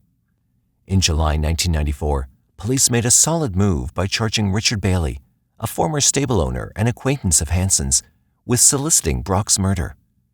But that was not all, as authorities also charged 23 other individuals for their alleged involvement in schemes to kill valuable horses in order to collect insurance payments. On August 11, 1994, the long arm of justice finally caught up with Hansen as he was arrested by the Chicago Police and Federal Bureau of Alcohol, Tobacco, and Firearms at his home in Country Club Hills when he was caught with a packed suitcase. The arrest was related to an arson charge for a 1972 fire that destroyed the Forest View Stables, a competing business, and claimed the lives of 36 horses. The next day, on August 12th, he was charged with 3 counts of murder in the Peterson-Schuessler case.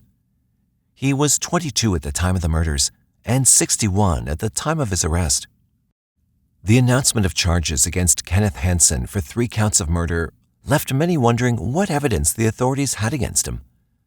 Refusing to disclose any hard evidence, Cook County State's Attorney Jack O'Malley emphasized that after 40 years, the case could not be solved solely on physical evidence. This statement only added to the mystery surrounding the case, leaving people wondering how the prosecution would build their case against Hansen. While Robert Hansen was among the 43,000 people initially questioned, there's no evidence to suggest that he knew he was a suspect or that he intentionally kept his involvement a secret from investigators. Police believe that on October 16, 1955, Robert, John, and Anton were hitchhiking on Milwaukee Avenue when they were picked up by Hansen. At the time, he lived only a few blocks away from where he found the boys. Hansen then drove them to Idle Hour Stables, a place he worked at and frequented, located on the city's northwest side. According to sources, Hansen tried to solicit inappropriate acts from the boys and became violent when they refused. The situation escalated, and Hansen ended up murdering the boys. On the same night, Hetty Salerno, a witness, was going about her business when she suddenly heard two blood-curdling screams pierce the air. The screams seemed to come from the direction of the Idle Hour stable. Spry, who lived with Hansen's family, testified that Hansen once told him of a horrifying incident involving 3 boys whom he'd picked up while they were hitchhiking. As per Hansen's account, he took them to a barn and took Anton inside the barn and assaulted him. He then took John inside when Robert and Anton came barging in with a threat. They said they'd report the incident to their parents and police if he didn't let them go. However, in the ensuing argument, the defendant grabbed one of the boys by the throat and accidentally strangled the boy, and was then forced to kill the other 2 boys to avoid being reported. Following the killings, Hansen's friend arrived, and together they disposed of the bodies in the nearby forest preserves, where an employee helped them. Hansen had bragged about killing the boys to multiple people. In some of the accounts, he mentioned how his brother, Curtis Hansen, attacked one of the boys using a blunt object. Kenneth Hansen lived in fear as he suspected that Curtis could reveal his secrets any time. During the first trial, witnesses testified that Hansen had confessed to them about killing the boys in a tack room at the Idle Hour stable. At that time, the stable was owned by Silas Jane. He was a notorious figure in the world of horse breeding, known for his wild and reckless behavior and suspected involvement in various violent and devious dealings. Despite this, he managed to rise to power in the industry, becoming a prominent figure in the Chicago horse scene. It was suspected that Silas somehow got to know the 3 boys had been killed in his stable and was furious. According to some of the accounts by the witnesses, he even helped dump the bodies. Hansen boasted that after the discovery of the bodies, he shifted to South Chicago and had someone burn down the Idle Hour stable for him to avoid any evidence. In 1995, Hansen was convicted of the heinous crime, but his luck seemed to turn as the Illinois Appellate Court overturned his conviction 5 years later. It was found that the jury should not have been presented with evidence of Hansen's past behavior of picking up boys for inappropriate relations. However, justice eventually caught up with them at a retrial in 2002. The jury wasted no time in reaching a verdict, and Hansen was found guilty once again. The judge was not lenient in his sentencing, and Hansen was given 200 to 300 years in prison, as they made sure he would spend the rest of his life behind bars. He appealed the decision in 2004, but it was upheld. Kenneth Hansen battled dementia in the Pontiac Correctional Center and died on September 13, 2007, at the age of 74 due to natural causes. The news of his conviction stirred a mix of emotions, with some feeling a sense of relief, while others were consumed by anger. One individual deeply affected by the revelation was a stepbrother of the Schussler brothers, whose pain and resentment resurfaced upon hearing of Hansen's passing.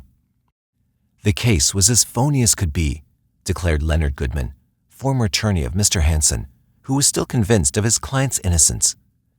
Goodman believed that if Hansen had been arrested soon after the murders, he could have presented a solid alibi. But with 4 decades gone, it was impossible to recollect the whereabouts of a specific day in October 1955. However, the prosecutors and investigators maintained that the evidence against Hansen was substantial and that the case was a deadlock. Furthermore, he claimed that Hansen had preyed on hundreds of boys in the years leading up to his arrest.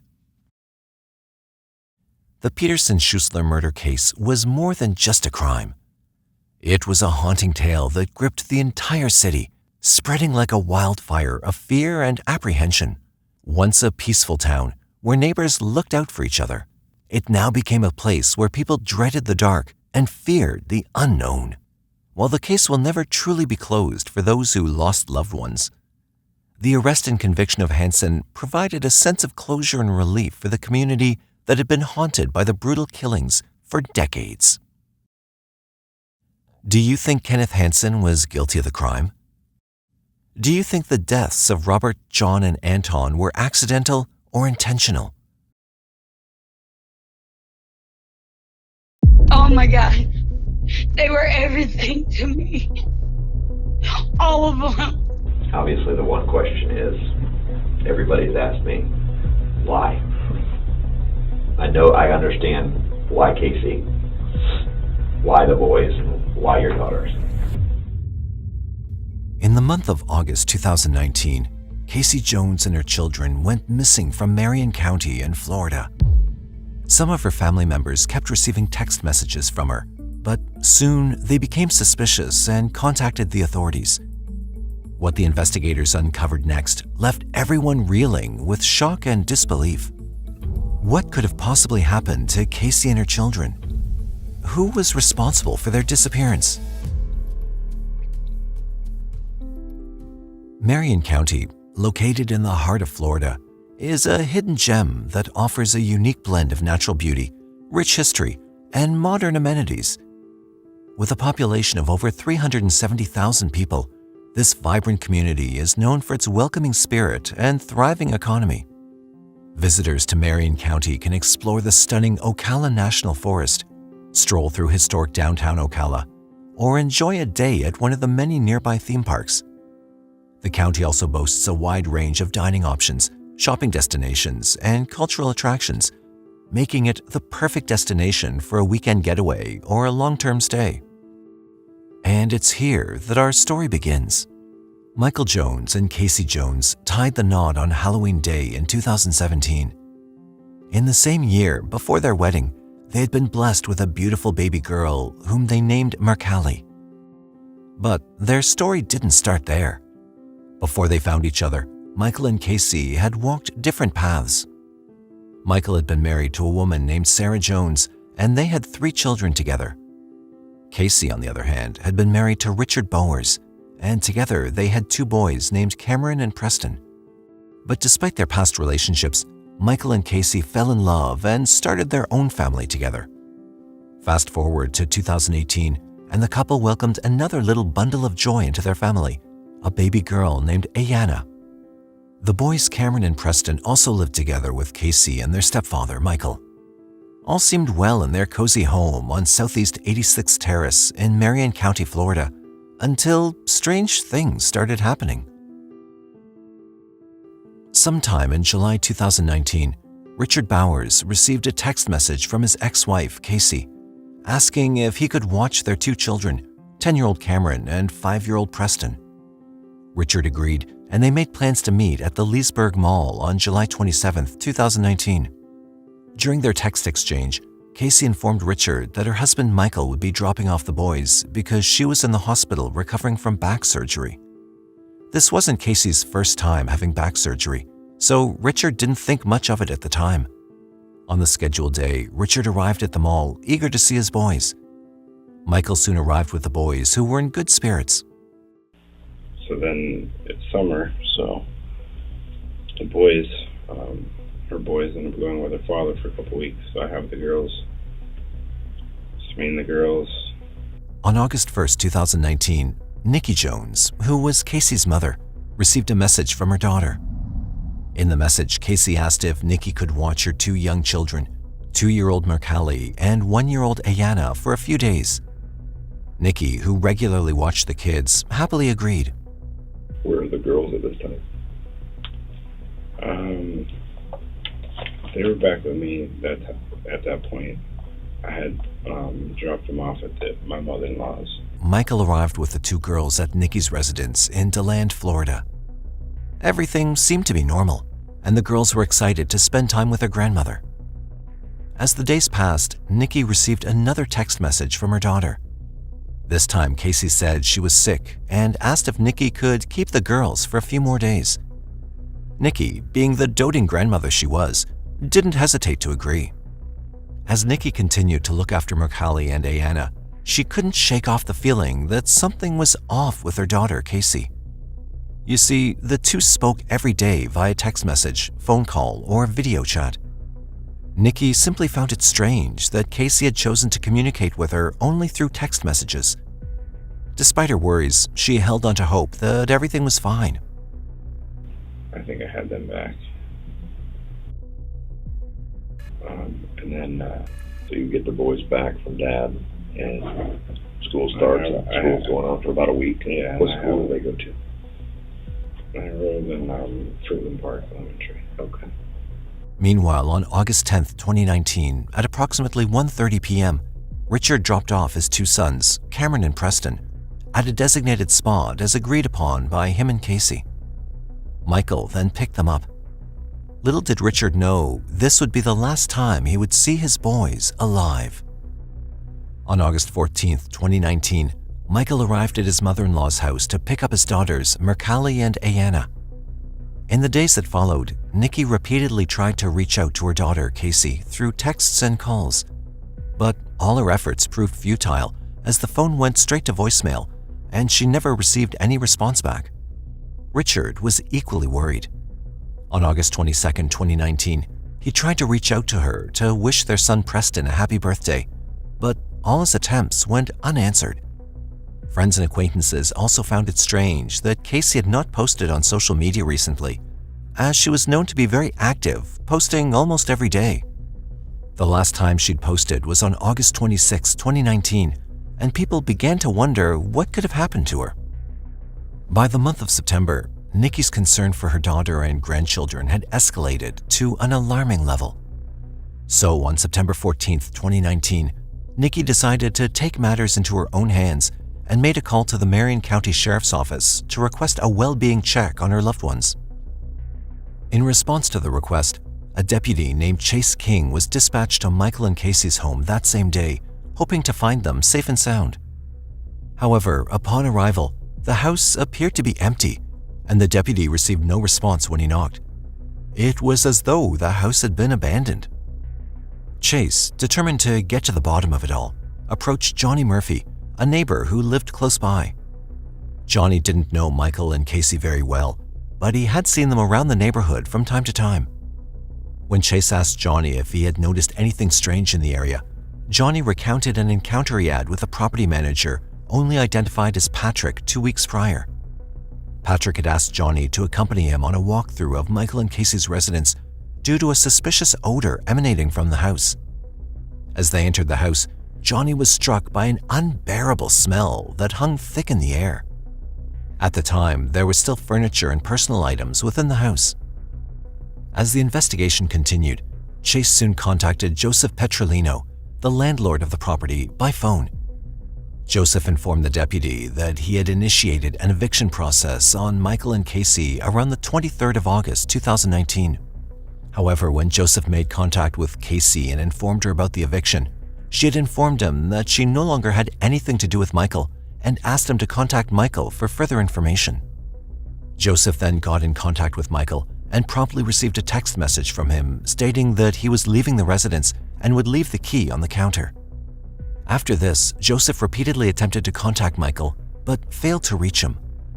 After the couple left, Joseph claimed that one of his property managers had cleaned the house and made some repairs. The mystery of what happened to Michael, Casey, and her 4 children only continued to deepen.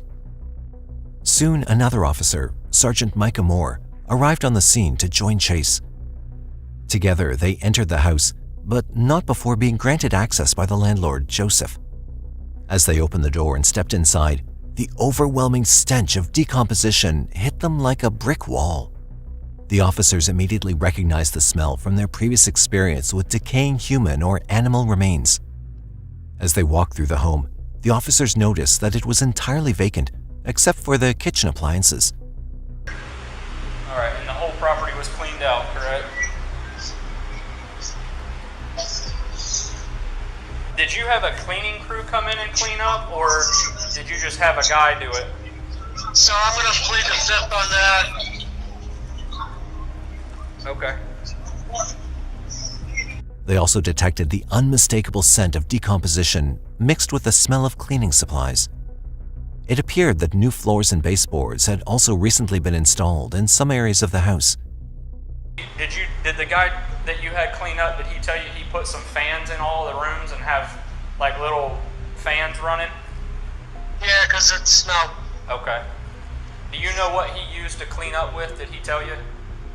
Their search was, however, cut short when Joseph, for some reason, requested them to leave the residence. They had no choice but to comply. All right, officer, I think that's it. I think I'm going to ask you guys to leave. Okay, well, we're walking right out the front door right now. Following this, the Major Crimes Unit was quickly called in, and more officers raced to the scene. It was apparent that something was terribly amiss, and they were resolute in their determination to find out what it was. They soon discovered that Casey had a 2017 white Chrysler Pacifica van registered to her, and that the vehicle had a missing back window, but the vehicle itself was nowhere to be found. As the circumstances surrounding the disappearance of Casey and the children were highly concerning, the officers entered them into the missing persons database and alerted their fellow officers to be on the lookout for the white van with the missing back window. In the early morning of September 15, 2019, detectives were still hard at work trying to piece together the whereabouts of Michael, his wife Casey, and their children.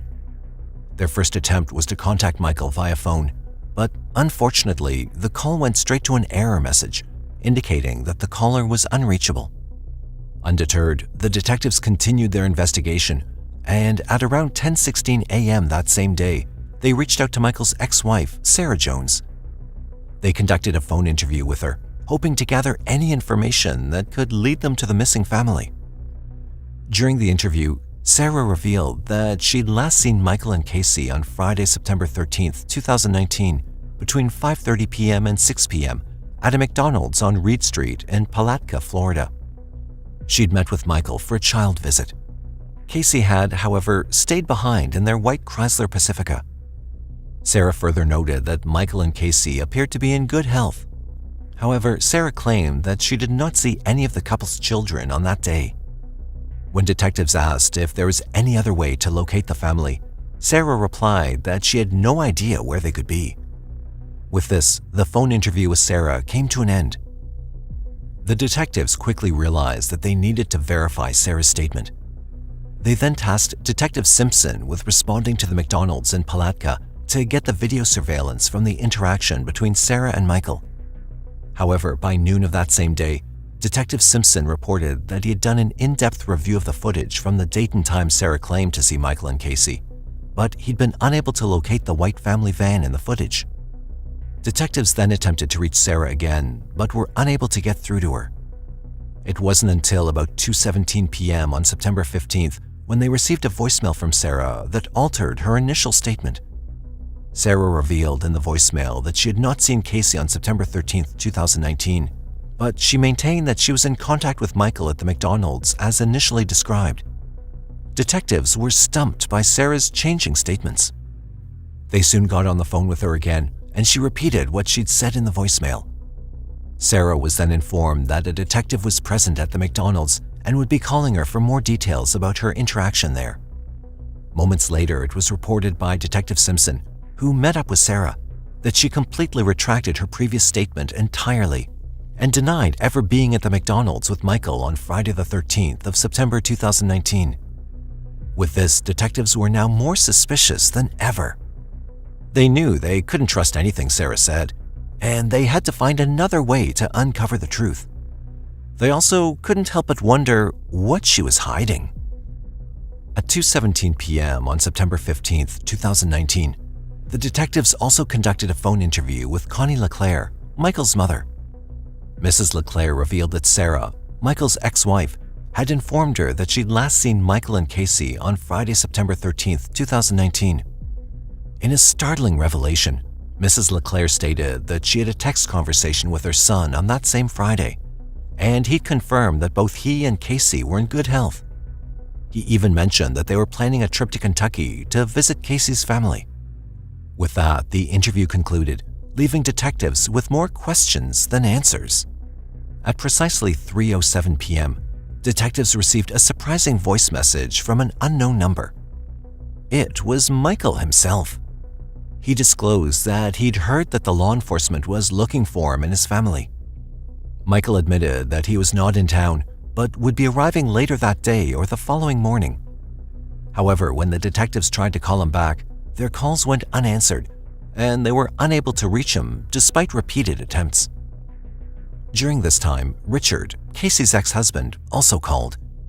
He was on vacation in the United Kingdom, but had seen a Facebook post requesting information on Casey. Richard then recounted a disturbing conversation he had with his two sons, Cameron and Preston Bowers, who had spent time with them from late July to early August of 2019. Cameron had confided in his father that Michael, Casey's current husband, was physically abusive towards her. According to Cameron, Michael and Casey would have violent physical fights almost nightly, which would last for hours. Shockingly, he also revealed that Michael would also vent his anger on the children in the home, hitting them with clothes hangers or anything he could find when he became angry. The officers expressed their gratitude to Richard for providing them with this valuable information. At about 5:30 p.m., Detective Simpson found himself at the doorstep of Sarah's residence on Sunbeam Road in Jacksonville, Florida. He'd been called to investigate the discrepancies in her statements regarding the whereabouts of Michael Jones and his family. After knocking on the door with no response, he waited in the parking lot and finally caught a glimpse of Sarah's car pulling up. Upon approaching her, Sarah began recounting her history with Michael, whom she'd been with since 2007. She detailed how she'd married him in 2011, but eventually separated due to Michael's affair with his current wife, Casey.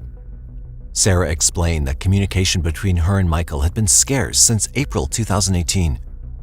However, during the last 2 weeks of July 2019, Michael contacted her to say that he and Casey were splitting up.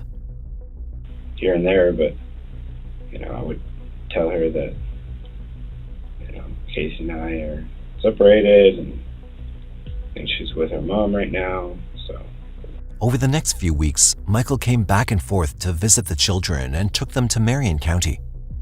Sarah revealed that Michael picked up their kids on July 26, 2019, and returned them just before school started on August 11, 2019. Michael then came back to pick up the kids on the following weekends so that Sarah could work as an Uber driver. So, obviously, you were staying with Sarah. Were you with her last night? I was up there, yes. Okay. Up there at her place? Yeah, up in Jacksonville. Is she staying in apartments? Yeah, she was in apartments.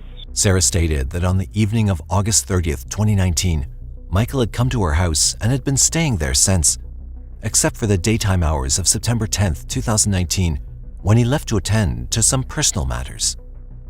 Sarah then recounted that when she'd received a call from detectives inquiring about Casey's whereabouts, she had confronted Michael. Basically, what was the deal with the McDonald's? McDonald's. She mentioned something about being at McDonald's. She met you at McDonald's on Friday or something to exchange the kids. Oh, that's usually a meetup spot. Okay, so that's your usual meetup spot. We were going halfway. He told her to tell the detectives that she'd seen him and Casey at McDonald's on September 13th. So, did you tell her what the heck was going on? No. She told us that when you talked to me, or when she talked to me this morning, you were still there. Is that true? When she spoke to you on the phone, yeah, I was there. After getting off the phone with detectives, she then confronted Michael again and urged him to take care of whatever was going on.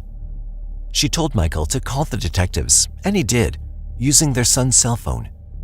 Following this, Michael then left Sarah's house, saying that he was going to the Marion County Sheriff's Office to take care of the situation. he'd left only an hour before Detective Simpson arrived at the house. Sarah also mentioned that Michael had left behind a black Acer laptop for their kids. He'd wiped the computer clean before leaving it with them. Sarah offered to let Detective Simpson take the computer to see if there was any evidence on it. Detective Simpson completed a consent to search data storage form, which Sarah signed. He then collected the laptop and left the residence. So you get up here into Georgia. What made you, is there any family, any friends, anybody that's this way? No. So you're just driving. You got money to go anywhere? No, that's why I had, $40 when I left, and so I figured I put some money in the tank and drove, and figured I'd get across the border, like I said, into Georgia, and sit at a rest stop and think, before people came after me. Think. At around 8 p.m. on September 15th, 2019, Deputies Wade Bennett and Chris McDonald of the Brantley County Sheriff's Office were called to the scene of a single-vehicle traffic crash that had occurred in a quiet rural area not far from the Florida-Georgia border. As they arrived, they noticed the vehicle was a white Chrysler van. It had apparently veered off the road and crashed into a concrete culvert. As they surveyed the scene, they were stunned to see that the driver was none other than Michael, the man they'd been looking for all day. Michael seemed unscathed, and when he was asked if he was hurt, he replied that he wasn't. But then something caught Deputy Bennett's attention, a smell he recognized all too well from his years of experience as a law enforcement officer. It was the unmistakable scent of a dead body.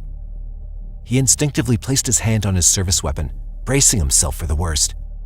He then asked Michael about the smell, expecting a plausible explanation, but nothing could have prepared him for what he heard next.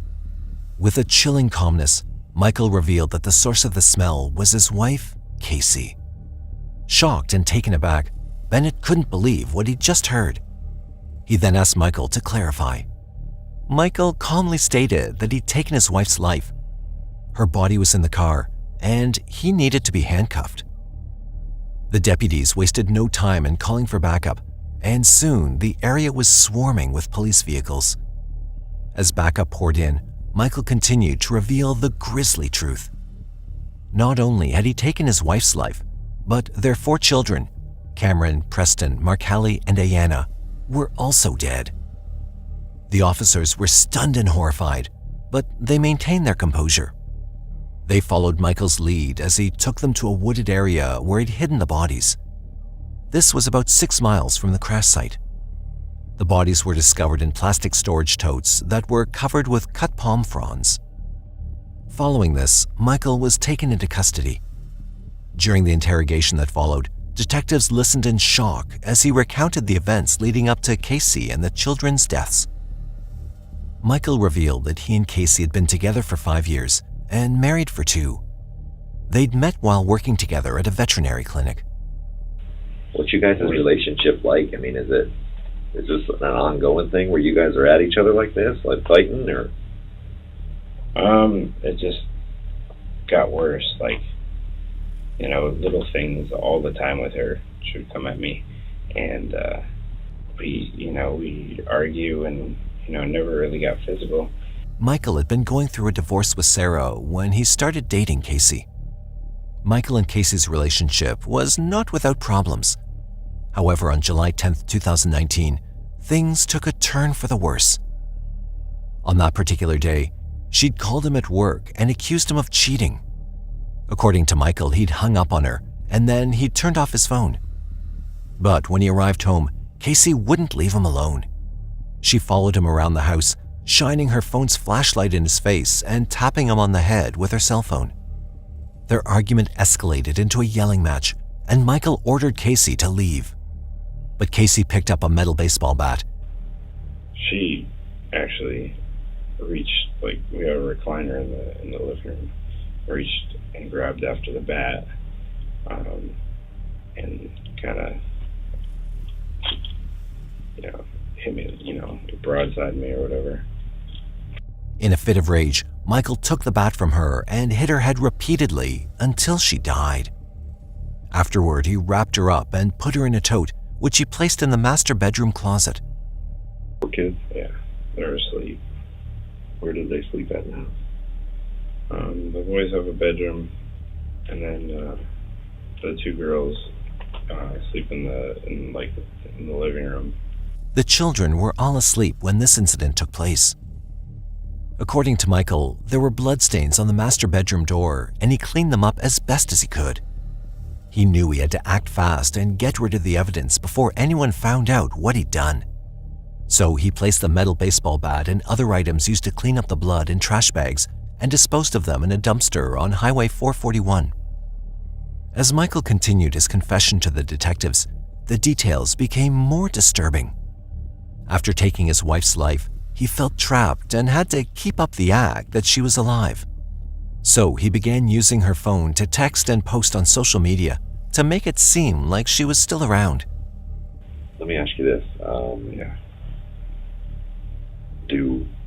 Does Nikki and her sisters and everybody start calling? What's going on with the phone? I know she's got a phone, right? Yeah, she had a phone, so I had her phone for a while, and I would text and pretend to be Casey. And it was a twisted game that became all too real.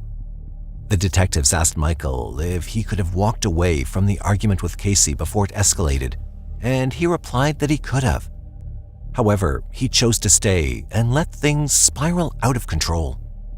Michael also admitted to facilitating the drop-off and pickup of Cameron and Preston Bowers to their father, Richard.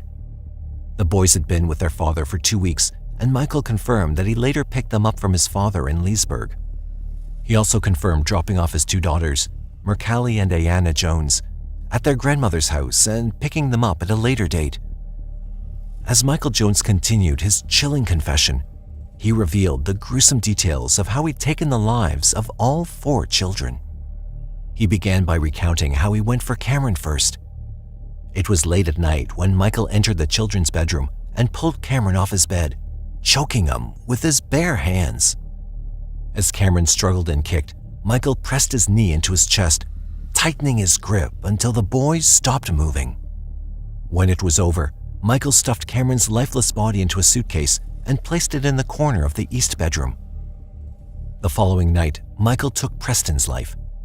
His hands were sore from the previous night's struggle with Cameron, so he thought of a new approach. He went to the guest bathroom and turned on the tap.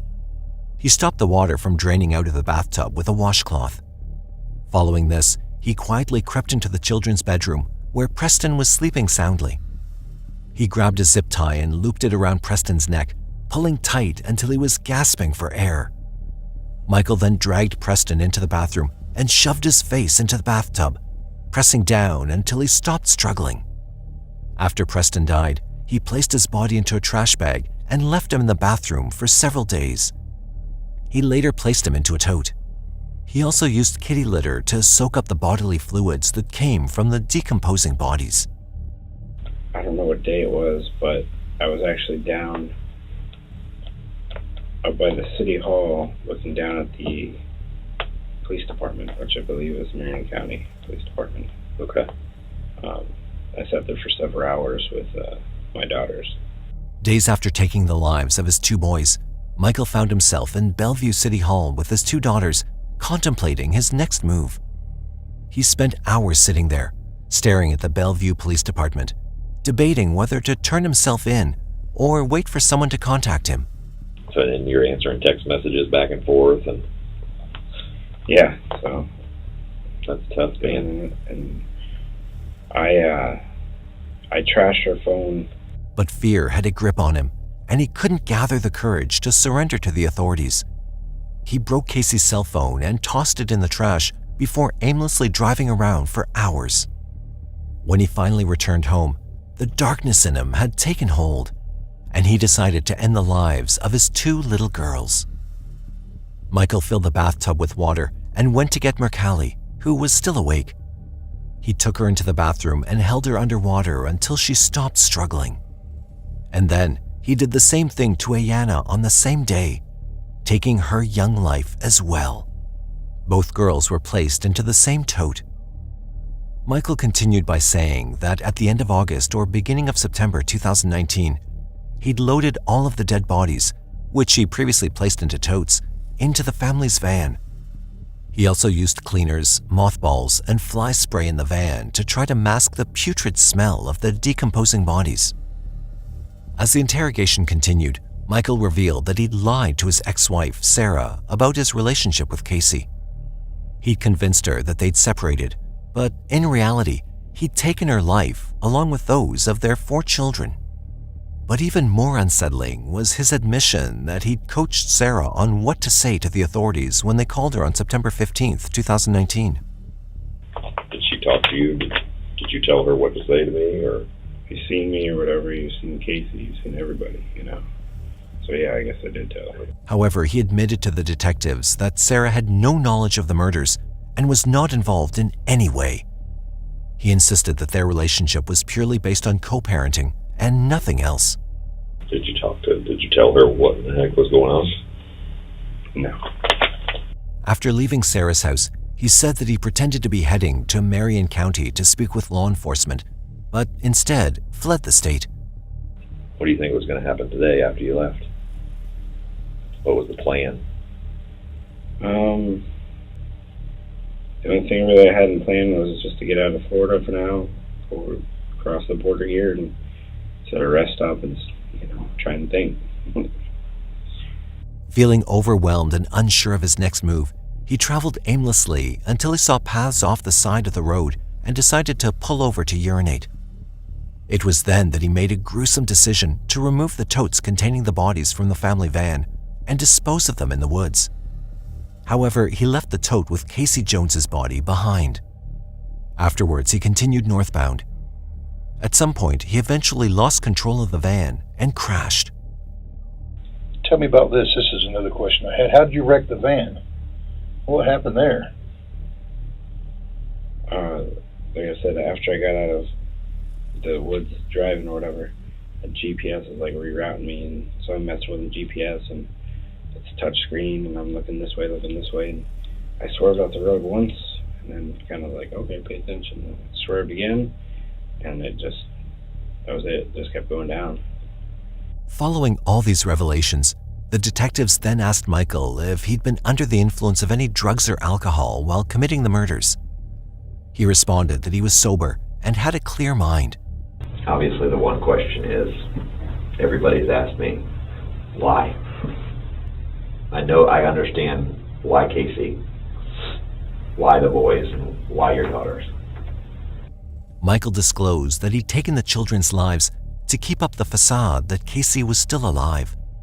He also mentioned that he did it partly because he was angry at her and the kids were related to her.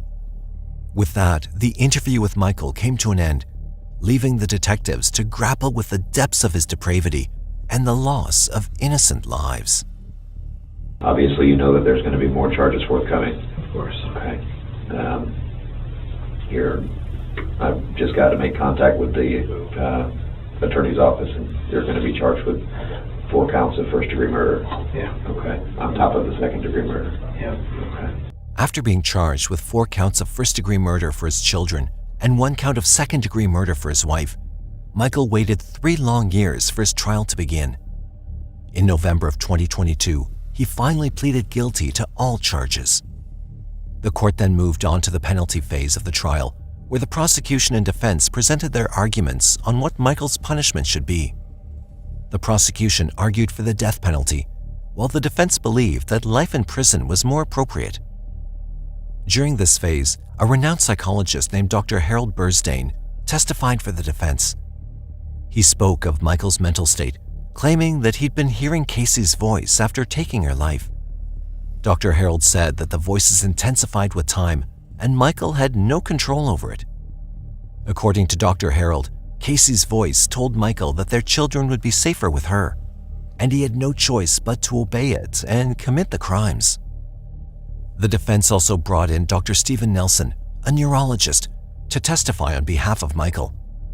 Dr. Nelson claimed that Michael's brain was vulnerable to mental illness due to a combination of head trauma, traumatic life events, and a history of mental illness. He explained that Michael's problems with decision-making were linked to brain abnormalities.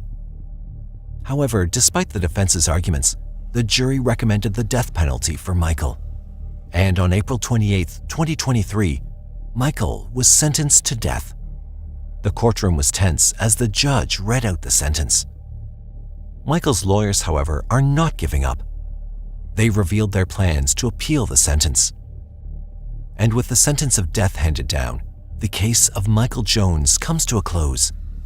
A tragic story of a man who committed unspeakable acts against his own family, leaving a community in shock and disbelief. In the aftermath, many are left wondering if this was truly a case of mental illness, or if there were any underlying factors at play. So, what do you think?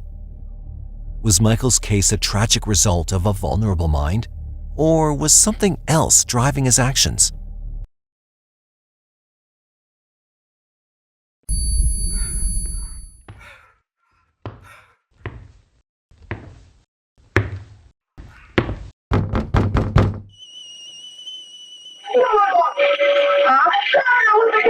You shot your mom. Yeah. 911, what is your emergency? Okay, the little boy shot his mom. I have the little boy here down at my house. His mom's up there. He shot his mom with a .22. Joey, what's your last name? It's Joey McVay. The voice you just heard belonged to 10-year-old Joseph McVay, affectionately known as Joey. On January 2, 2011, Joseph shot his 46-year-old mother, Deborah McVay, after a heated argument in their home located in Big Prairie, Holmes County, Ohio. When the police arrived at the scene, they discovered Deborah lying motionless on the living room floor, having suffered a single gunshot wound to the head. So what drove young Joseph to commit such an atrocious act? And above all, what secrets were hidden within the walls of the McVay household, waiting to be discovered?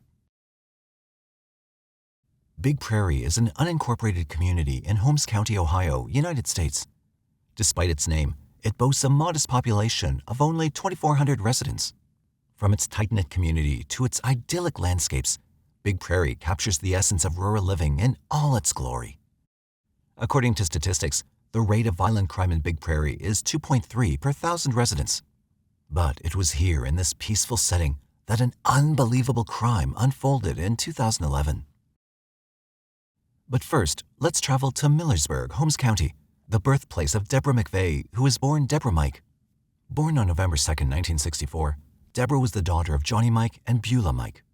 While not much is known about her childhood, she had two brothers named Tony and Michael Todd and came from a large, close-knit family with uncles, aunts, nieces, nephews, and more. Deborah completed her high school education at North Marion High School in Farmington, West Virginia, graduating in 1983. She then pursued her passion for healthcare by attending nursing school. Afterward, Deborah worked as an independent home health aide, providing care in Wayne and Holmes counties. The specific details of how and when Deborah met her husband, Michael McVay, remain unknown. Nevertheless, they exchanged vows and officially tied the knot on November 4, 1996. The McVay family had expanded. It included the presence of 3 children. Among them was Joshua David Mike, whose exact age remains unknown, along with their 15-year-old daughter, Shauna Mae McVay, and the youngest member, 10-year-old Joseph McVay. Together, they resided in a cozy one-story dwelling near Big Prairie in Holmes County, Ohio. The home had once been a garage that was then converted into a living space with 3 bedrooms. Adding to the sense of closeness, Deborah's mother, Beulah, lived just next door. According to those who knew Deborah at the time, she was described as someone who found happiness in simple pleasures, such as cooking delicious meals, embarking on camping adventures, and taking refreshing swims. Most of all, she treasured the precious time spent with her loved ones. Life seemed to be sailing smoothly for the family until an unforeseen tragedy disrupted their path. In December 2010, Deborah and her husband Michael went their separate ways. It was a challenging time for Deborah, as Michael had an outstanding warrant for failing to pay child support. Left to manage the household alone, Deborah found herself living in the house with her 15-year-old daughter, Shauna, and 10-year-old son, Joseph. The whereabouts of Joshua, her oldest child, remained unclear, but he wasn't residing with them at the time. January 2, 2011 was a seemingly calm Sunday evening. But then, the tranquility of Big Prairie was shattered by a series of alarming phone calls. At precisely 6:03 p.m., local deputies received a call from one of the McVay family's neighbors. 911, what is your emergency? The neighbor kid just came down. I guess there's an emergency up at his house. We have the cops up there and the squad. The neighbor relayed an unthinkable situation. Joseph, the 10-year-old boy from next door, had sought refuge at their house, declaring that he just shot his own mother and that she was now lifeless. Joseph's voice echoed with urgency in the background, further confirming the devastating event. What happened, Joey? I shot my mom. Okay. Moments later, another call came in, this time from Deborah's devastated mother, Beulah, who lived next door. Overwhelmed with grief, Beulah tearfully informed the operator that her daughter had just been shot in the head. She pleaded for immediate help. 911, what is your emergency? My daughter's been shot in the head.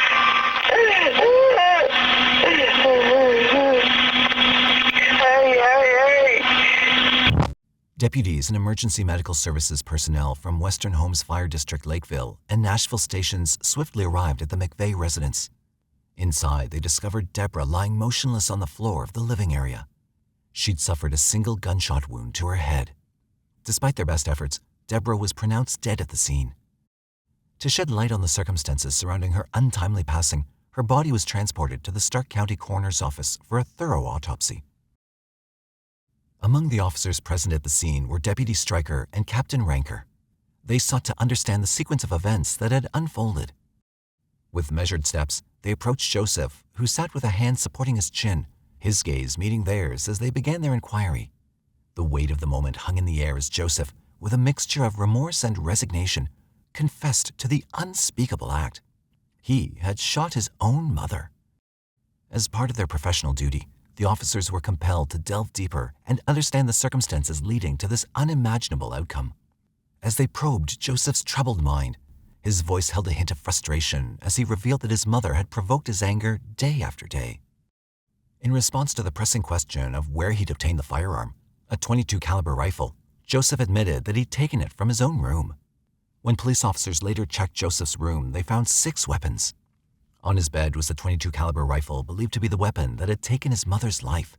Beside it rested a 12-gauge shotgun, adding to the haunting display. And on a gun rack, there were 2 more .22 caliber rifles and 2 air rifles. These guns, as it turned out, belonged to Joseph himself, gifted to him by his father. They'd once belonged to Joseph's paternal grandfather. Now Beulah, Joseph's grandmother, who was also in the room at the time of Joseph's interrogation, said she and her daughter Deborah were on the phone prior to the shooting. She revealed that she'd heard a lot of screaming in the background while the call was ongoing. In the aftermath of the tragic incident, the police turned to Shauna, Joseph's sister, to gather crucial details about what had transpired. Shauna's account provided valuable insight, allowing the authorities to piece together the sequence of events. According to Shauna, who witnessed the horrifying ordeal, it all began when Deborah asked Joseph to bring in firewood from outside. However, a simple task quickly escalated into a heated argument, pushing Joseph to his breaking point. Overwhelmed by frustration, he expressed his exhaustion from the constant conflicts with their mother. In a moment of sheer rage, Joseph stormed off to his bedroom, emerging with one of the guns he possessed. Returning to the living room, Joseph aimed the gun at Deborah and fired. Shauna, frozen in fear, watched as her brother's gaze then turned towards her. Terrified for her own safety, Shauna pleaded with him not to harm her and asked for the chance to check on their mother. Joseph relented, setting the gun down before leaving the house. It was at this point that Joseph had then sought help from their neighbors. In a desperate plea, he confessed to them that he'd shot his mother and urgently needed an ambulance and the police. Continuing their investigation, the officers focused on understanding Joseph's motives behind the tragic act. In an audio recording of a separate interview conducted on the day of the murder, Joseph shed light on his state of mind and the catalyst that ignited his anger. When questioned about his reasons for being upset, Joseph revealed that his mother had called him lazy. He expressed his strong dislike for being labeled as such, and it became apparent that this seemingly trivial remark had triggered a cascade of emotions within him. This revelation by Joseph made officers wonder. They questioned if Joseph's motive was truly rooted in a child's desire to avoid a chore without fully grasping the consequences of his actions. It also made them consider if there were more hidden complexities and underlying tensions that had been building up in the days leading to the tragic shooting of his mother. As the investigation continued, officers turned to Shauna once again for more insights into the relationship between Joseph and their mother. During their conversation, Shauna revealed that tension had been brewing between Joseph and Deborah for quite some time. According to Shauna, the arguments she had with her mother were nothing compared to the intense conflicts that regularly took place between Joseph and their mother. The scale and intensity of their disagreements were significant, creating a strained dynamic within the family. Further interviews with family members also unveiled distressing details about the household. My mother was the best mother I could ask for. Anyone could ask for.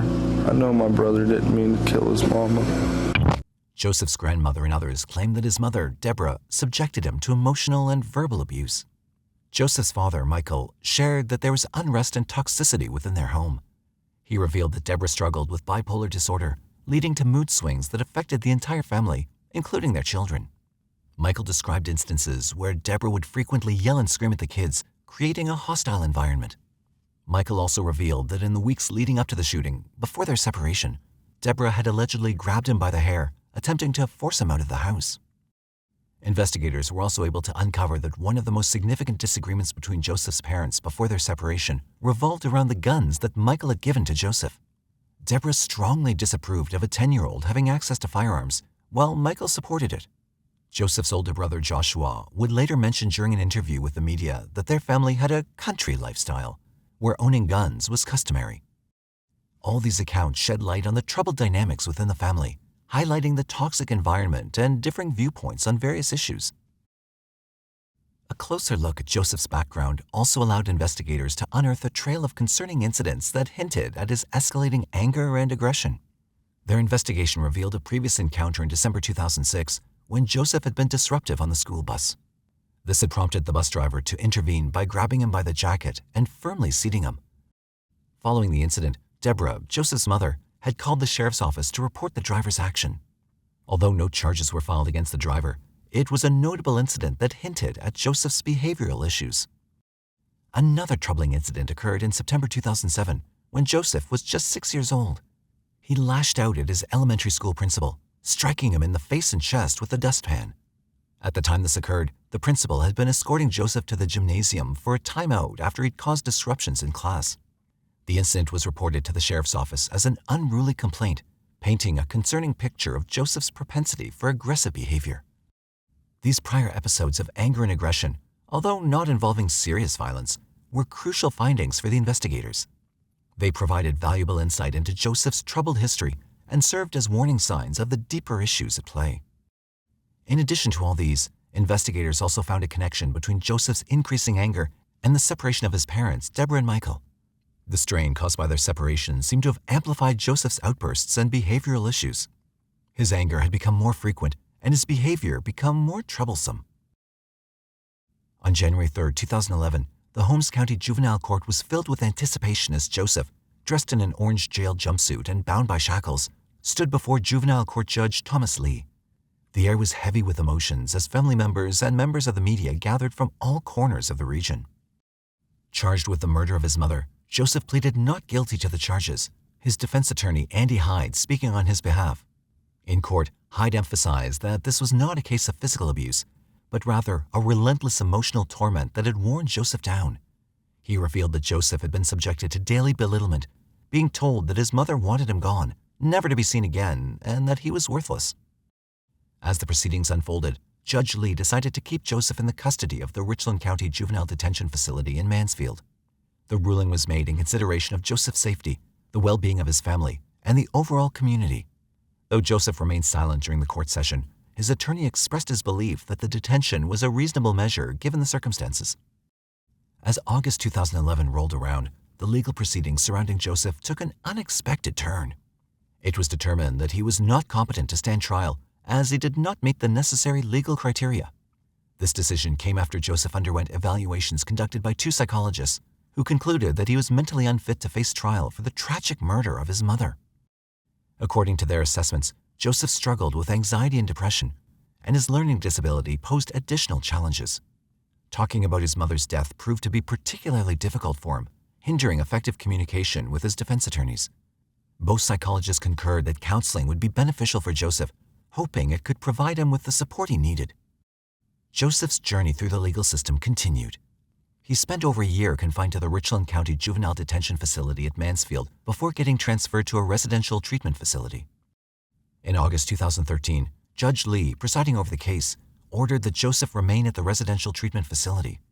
The judge believed that moving Joseph to a different institution would jeopardize the progress he'd made with his therapist. Considering Joseph's tumultuous upbringing, with parents who had criminal records and struggled with substance abuse, Judge Lee expressed his strong disapproval of allowing a child with impulse control issues access to a gun. He didn't shy away from describing Joseph's parenting as irresponsible. Meanwhile, Joseph's therapist, Jerry Hartman, praised the young boy's remarkable progress. Through their sessions, Joseph was working through the trauma he'd experienced, with the ultimate goal of helping him become a productive adult in the future. However, amidst Joseph's rehabilitation, his actions continued to haunt his sister, Shauna. Deeply hurt by what had transpired, she even sought the assistance of a victim advocate to express her desire for the judge to impose the harshest sentence possible. The wounds caused by Joseph's actions ran deep within the family, leaving Shauna with a profound sense of pain and betrayal. The current whereabouts of Joseph remain unknown. It's uncertain if he's still involved in the legal system or if he's been released. As we conclude this case, the details and complexities of Joseph's story leave us contemplating the nature of justice and rehabilitation. The tragic events that unfolded shed light on the interplay between upbringing, mental health, and personal responsibility. However, what do you think will become of Joseph, and how will his past experiences shape his future? On September 29, 1968, Wendy Jo Halison, a 22-year-old art student, embarked on a routine errand that would tragically end her life. She drove her green Ford Thunderbird down Fairfax Avenue, stopping at a nearby store to purchase a hairdryer. Afterwards, she proceeded to a gas station to fill up her car. However, Wendy never made it back home. The following morning, her lifeless body was discovered in the trunk of her car, just a few blocks away from where she was last seen. The mystery surrounding her murder lingered for decades, with detectives and potential suspects unable to crack the case. But after 48 years, an unexpected breakthrough sent chills down everyone's spines. So, who was responsible for Wendy's untimely demise? What dark secrets and hidden motives led to her tragic end? Nestled in Southern California, with a population of roughly 3.9 million people, Los Angeles is an enchanting metropolis that captures the imagination with its fusion of glitz, glamour, and cultural diversity. From the iconic Hollywood sign to the lively boardwalk of Venice Beach, the city pulses with an irresistible energy. In every corner of the city, there lies an adventure waiting to be discovered by those who dare to dream big. And it's here our story begins. Wendy Jo Halison was born on August 24, 1946, to parents Lee and Kathleen Halison. She grew up alongside her older sister Linda in their family home, where they enjoyed painting and playing the piano. Wendy was known for her sociable nature and infectious smile. As the years passed by, she blossomed into a young woman brimming with dreams and aspirations. In 1968, at the tender age of 22, she embarked on a journey as an art student, attending classes at the San Fernando Valley State College, now known as Cal State Northridge. Amidst her pursuit of creativity, she continued to live with her parents at their home on Stearns Drive, south of Carthay Square. Wendy's loyal poodle, Pierre, was a cherished part of her life during this time. Life seemed to be a harmonious symphony for Wendy as she reveled in the warmth of her family and the pursuit of her passions. It appeared as though she had everything she could ever desire.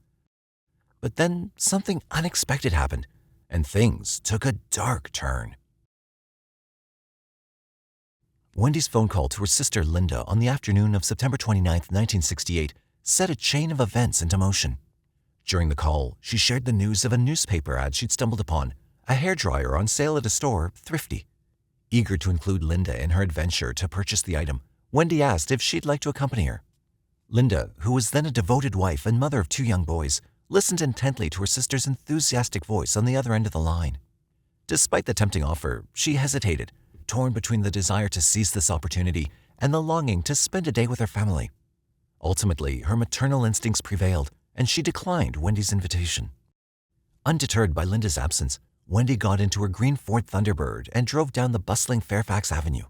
Finally, her car glided to a halt at the corner of Wilshire Boulevard, where Thrifty stood, its doors beckoning her.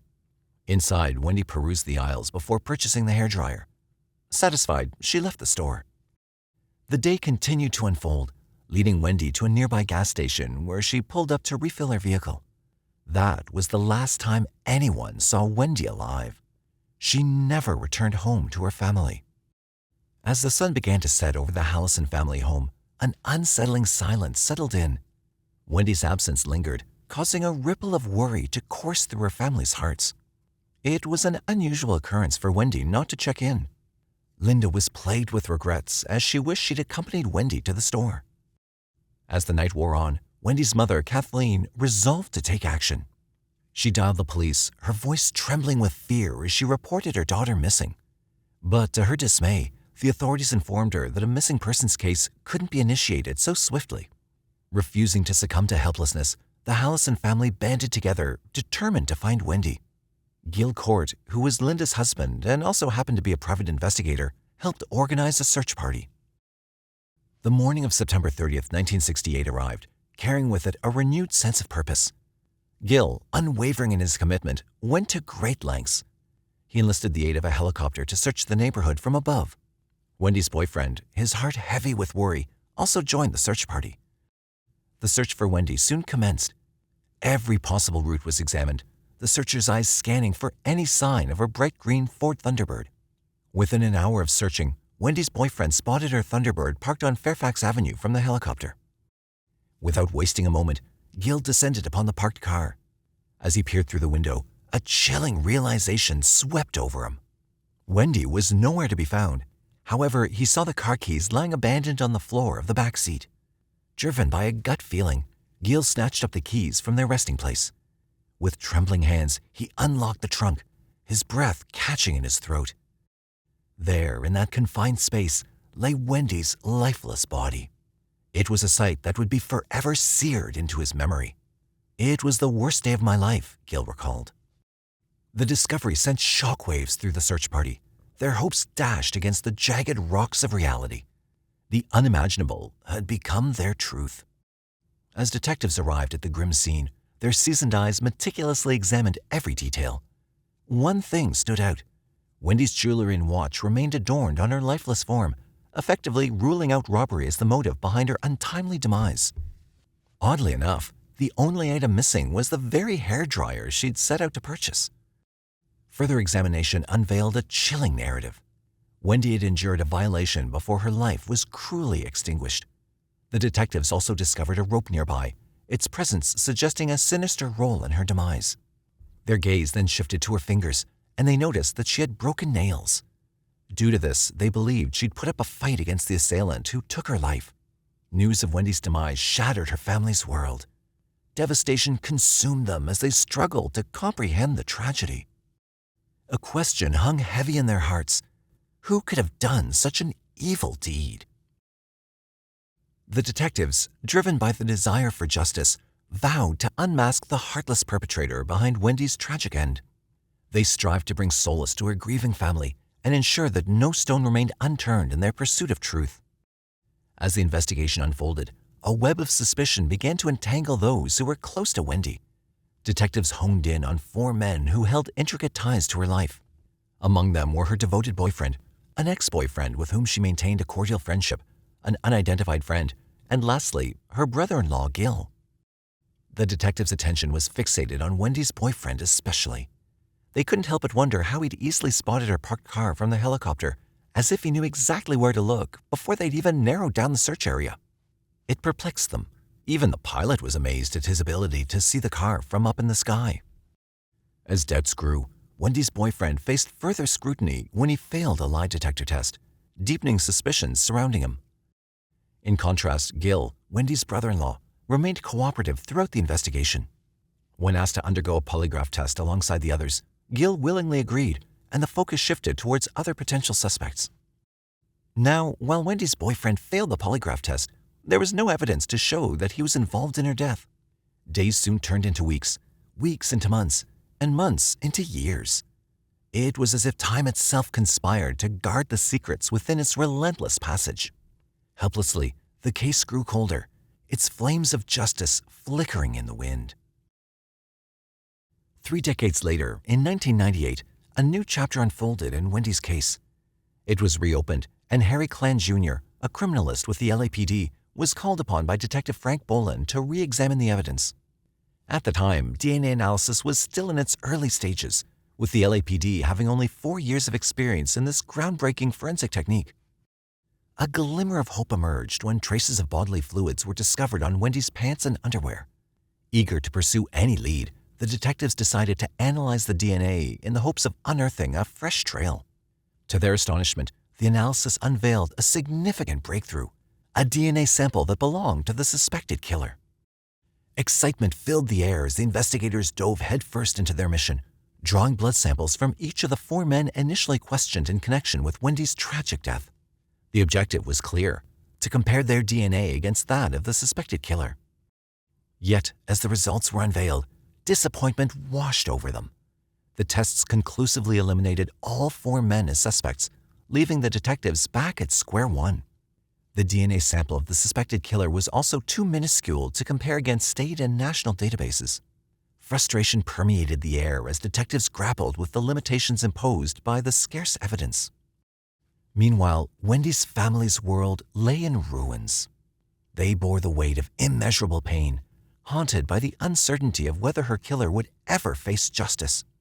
The family left Wendy's room untouched, a painful reminder of the void left by her absence. Wendy's father, Lee, felt the depths of her loss most profoundly. Her birthday coincided with his own, magnifying the sorrow that loomed over every celebration. Lee made regular visits to the police station, driven by a determination to uncover any new developments. Each time he was met with disheartening news, yet he persisted, hoping for a breakthrough, especially in the advancements in technology that held promise for the future. The passage of time weighed heavy on the Halison family, but their resilience remained unyielding, and they clung to the tiniest glimmer of hope that remained. Fast forward to 2016, and the collective efforts of 3 individuals breathed new life into Wendy's case. Harry Klan, a seasoned criminalist, teamed up with Richard Bankston, a relentless cold case detective, and Peter Berman, a former deputy district attorney. Together, they formed an unstoppable force, driven by a shared mission to provide Wendy's family with the closure they so desperately craved. However, Bankston harbored a deep-rooted aversion to the notion of closure. To him, it was an unacceptable concept, for he vowed to keep the doors of investigation open as long as there remained even the slightest glimmer of possibility. These 3 determined souls poured their hearts and minds into the case, pushing beyond their limits to uncover the truth that had eluded so many for far too long. They combed through every piece of evidence as they relentlessly pursued justice for Wendy and her grieving family. In the summer of that same year, Klan took on the task of running the suspect's DNA sample through advanced technology. This was the hope, that it would yield the crucial markers necessary to upload the sample into the state system. Work began immediately, and after weeks of anticipation, there was finally a breakthrough. Filled with excitement and a sense of urgency, Klan swiftly reached out to Bankston to inform him of the new development. The match they discovered bore a name that would forever change the course of the investigation. The name was Edwin Dean Richardson. The detectives soon embarked on an exploration of Edwin's past, and what they uncovered was disturbing. They were confronted with an alarming truth.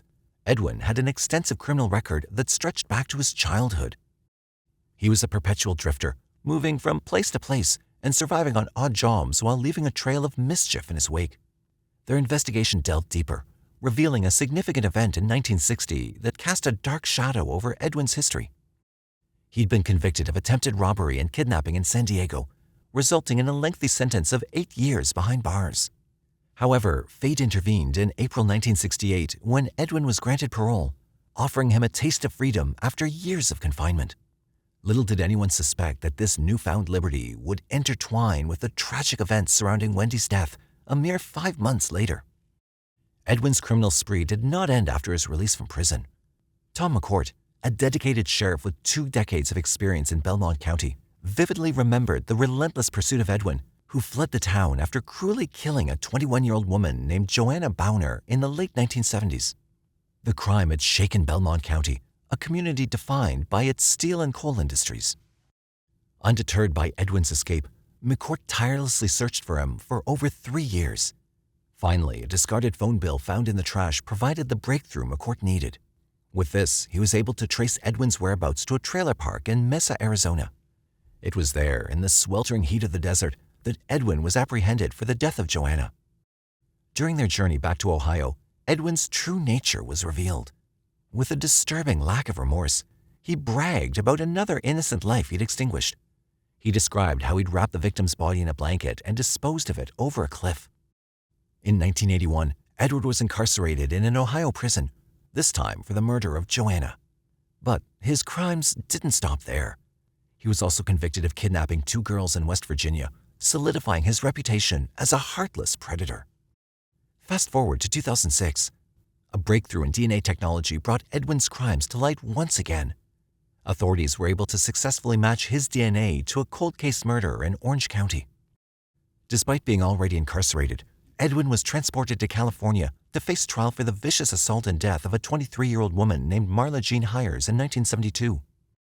Marla's lifeless body, battered and wrapped in a cloth, had been found discarded down an embankment near the Yorba Linda Country Club. It was an eerie reminder of the chilling details Edwin had boasted about from years ago. By the time Edwin was on trial as regards Marla's case, he was 70 years old and burdened with emphysema, a debilitating lung condition that caused him to be constantly breathless and added to his deteriorating physical state. He was ultimately handed a life sentence, effectively ensuring that he would spend the remainder of his days confined behind prison bars. With this final conviction, justice prevailed for Marla Jean Hires and the countless other victims who had suffered at Edwin's hands. In 2013, at the age of 77, Edwin breathed his last breath behind prison walls. This revelation posed a significant hurdle to the investigative team working on Wendy's case. They realized that they could no longer hold him accountable for Wendy's tragic demise. They were robbed of the opportunity to directly question him in prison or extract a sample of his DNA to definitively link him to Wendy's case. Nevertheless, they refused to let his death be the end of the pursuit of justice. They turned their attention to a blood sample collected during the Orange County investigation, which had been positively identified as Edwin's. They believed this piece of evidence held the key in connecting Edwin to Wendy's case once and for all. Through analysis, they compared the DNA from Wendy's case to the blood sample, and it was a match. Amidst the revelations of Edwin's heinous acts, an intriguing pattern emerged. Detectives discovered that Edwin's victims shared many similarities. They were all young and attractive brunettes who were alone when they were abducted. It seemed that Edwin targeted women who were about to enter their cars, using some type of weapon to coerce them into the passenger seat. Each woman was abused, strangled, and their cars were abandoned. As the detectives painstakingly pieced together the puzzle of his crimes, a haunting question loomed in their minds. How many other victims had fallen prey to this twisted individual? The chilling realization was that there may be countless unknown victims. With the newfound confidence that Edwin was Wendy's killer, detectives soon reached out to her sister, Linda, to share the breakthrough. In August 2017, Linda made her way to the police station, wearing her sister's necklace as a heartfelt tribute. The weight of the past hung in the air as she entered the room. There, the detectives presented her with a collection of items recovered from Wendy's car, aged and worn by the passage of time. Yet, despite the years that had slipped away, Linda and her family were profoundly grateful for the unwavering dedication of the authorities. The journey to uncover the truth had been a challenging one, but at last, the closure they'd longed for was granted. As the curtains draw to a close on Wendy's case, a chapter of mystery and pain is finally sealed. Through years of tireless investigation, relentless pursuit of justice, and the advent of advanced forensic technology, the truth has emerged from the shadows. While the identification and conviction of Edward Dean Richardson offer a measure of solace, the scars left behind by his actions run deep. The disturbing pattern of Edwin's victims, his method of abduction, assault, and murder, leaves us pondering the motives behind his actions. What factors do you think contributed to his twisted mindset and his disregard for human life? Let us know your thoughts in the comments below. On the evening of January 27, 2008, in the town of Bridgewater, Nova Scotia, 12-year-old Karissa Boudreau disappeared under mysterious circumstances. It was believed that she'd run away after an argument with her mother, Penny Boudreau, during a trip to a local supermarket. The investigation took a surprising turn, and the community was left in shock at what was unraveled. So what led to Karissa's untimely death? What really happened that fateful day? Bridgewater is a coastal town in Nova Scotia, Canada that's nestled along the La Have River. With a population of more than 8,000 people, it's the largest town in the South Shore region. While Bridgewater is known more as a center of commerce and industry, it does offer a number of cultural events. These include the annual Bridgewater Garden Party, Christmas on La Have, and the Growing Green Sustainability Festival. Amidst the bustling activities and peaceful surroundings, an unfortunate incident occurred, a crime that shook the peaceful atmosphere of this small town. Karissa Paige Boudreau was born on the 4th of October 1995 in Yarmouth County, Nova Scotia, Canada. Her parents were Penny and Paul Boudreau. Karissa was known for being friendly and always having a bright smile on her face. She found solace and joy in the little pleasures of life. She loved playing games on her Nintendo DS, swimming, collecting stuffed animals, reading books, and listening to music by the Spice Girls, Miley Cyrus, and Hilary Duff. But there was one dream that burned bright within Karissa's heart. She often spoke passionately about her desire to become a veterinarian, dedicating her life to caring for and healing the furry and feathery creatures. As the pages of Karissa's life turned, the path ahead took an unexpected turn. At some point, circumstances led to her parents' separation. Yet, despite this change, Karissa was fortunate enough to continue enjoying the affection of both her parents. For a period of time, Karissa found herself temporarily residing with her father in Shelburne County. However, by early 2008, she settled fully with her mother, Penny, in her two-bedroom apartment in Bridgewater, Nova Scotia. At the time, Penny had a boyfriend named Vernon McCumber who also lived with them in their apartment. In her new environment, Karissa started attending Bridgewater Elementary School as a 6th grade student. Life seemed to be going smoothly for Karissa and her family. However, destiny, with its mischievous grin, had other plans in store.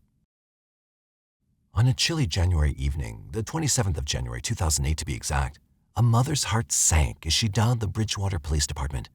That mother was Penny, and she had a distressing revelation to share. Her 12-year-old daughter Karissa was missing. It all started earlier that day when Penny and Karissa had a heated argument. At around 5:30 p.m., they found themselves parked outside the Bridgewater Mall. In the midst of their disagreement, Karissa decided to stay in the car while Penny went into the Sobeys store located within the mall to pick up a few things. After approximately 15 minutes, she returned to the car. However, to her dismay, Karissa was no longer there. She immediately began searching the area, hoping to find her daughter nearby. As the minutes turned into an hour, the realization sank in that Karissa was nowhere to be found. With a heavy heart and a growing sense of dread, Penny returned home, desperately hoping that Karissa would soon reappear. However, as the clock neared 8:30 p.m. and there was still no sign of her daughter, Penny made the difficult decision to contact the police. In the aftermath of the distressing phone call, the search for Karissa sprang into action. Police and family members banded together, determined to locate her. They conducted thorough searches and even employed the help of a rescue dog. The night was filled with worry as everyone anxiously awaited any leads or information that would bring Karissa home. The town of Bridgewater held its breath, hoping for a resolution to the mystery, and a family clung to hope, longing for Karissa's safe return. However, all search efforts that day yielded no success, leaving investigators with a disheartening realization. It appeared that Karissa had run away. One aspect that troubled the police was the fact that Karissa was ill-prepared for the harsh weather conditions at the time of her disappearance. Clad in a black hoodie, a black vest, and blue jeans, she was not dressed appropriately for the biting cold that gripped the area. The morning of January 28, 2008 arrived with a sense of urgency. The officers of the Bridgewater Police Department recognized the gravity of the situation and took decisive action. They reached out to other police services, spreading the word far and wide in their relentless search for Karissa. The quest for answers soon became a public affair. Investigators thoroughly examined surveillance tapes from businesses around the Bridgewater Mall, and these offered glimpses into the moments leading up to Karissa's disappearance. They pieced together the account provided by Karissa's mother, Penny, confirming that she had indeed been in the Sobeys as she'd reported. However, a disheartening reality emerged. There were no surveillance cameras in the mall's parking lot. Without this, they were unable to confirm if Karissa had been present or which direction she might have taken should she have left the area. The absence of this concrete evidence posed a challenge, but it only fueled the investigators' determination. They remained resolute, unwilling to give up on the search for Karissa. The dawn of January 29, 2008 brought forth a critical development in the search for Karissa. Penny, Karissa's mother, took center stage in a press conference, her eyes welled up with tears, her voice quivering with emotion. With raw vulnerability, she pleaded for her daughter's safe return, urging Karissa to make contact and let them know she was okay. I don't really what to say, and I hope she's listening. I don't know if I can do this. It's okay. We all love you. We all love Karissa. We love you. Her grandparents are looking for you. All of us are. I don't know where you are, but just come home or call or something, please. All your friends are looking for you, and we're all worried. We just want you home safe. It's not like we're going to get mad. We just want you home safe. Please. During the press conference, Penny shared more details about the day Karissa disappeared. She revealed that she had taken Karissa for a drive, hoping for a heart-to-heart conversation to address some underlying issues.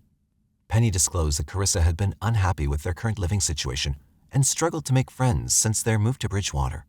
Unfortunately, their conversation took an unfortunate turn, escalating into an argument over seemingly trivial matters. In attendance at the press conference was also Paul, Karissa's father, his presence symbolizing the united front of a desperate family. With a heavy heart, he joined Penny in making a plea to his daughter, urging her to come home. Their emotional appeal resonated deeply, touching the hearts of not only those present in the room, but also the wider community. As darkness settled on the day of the emotionally charged press conference, a glimmer of hope emerged.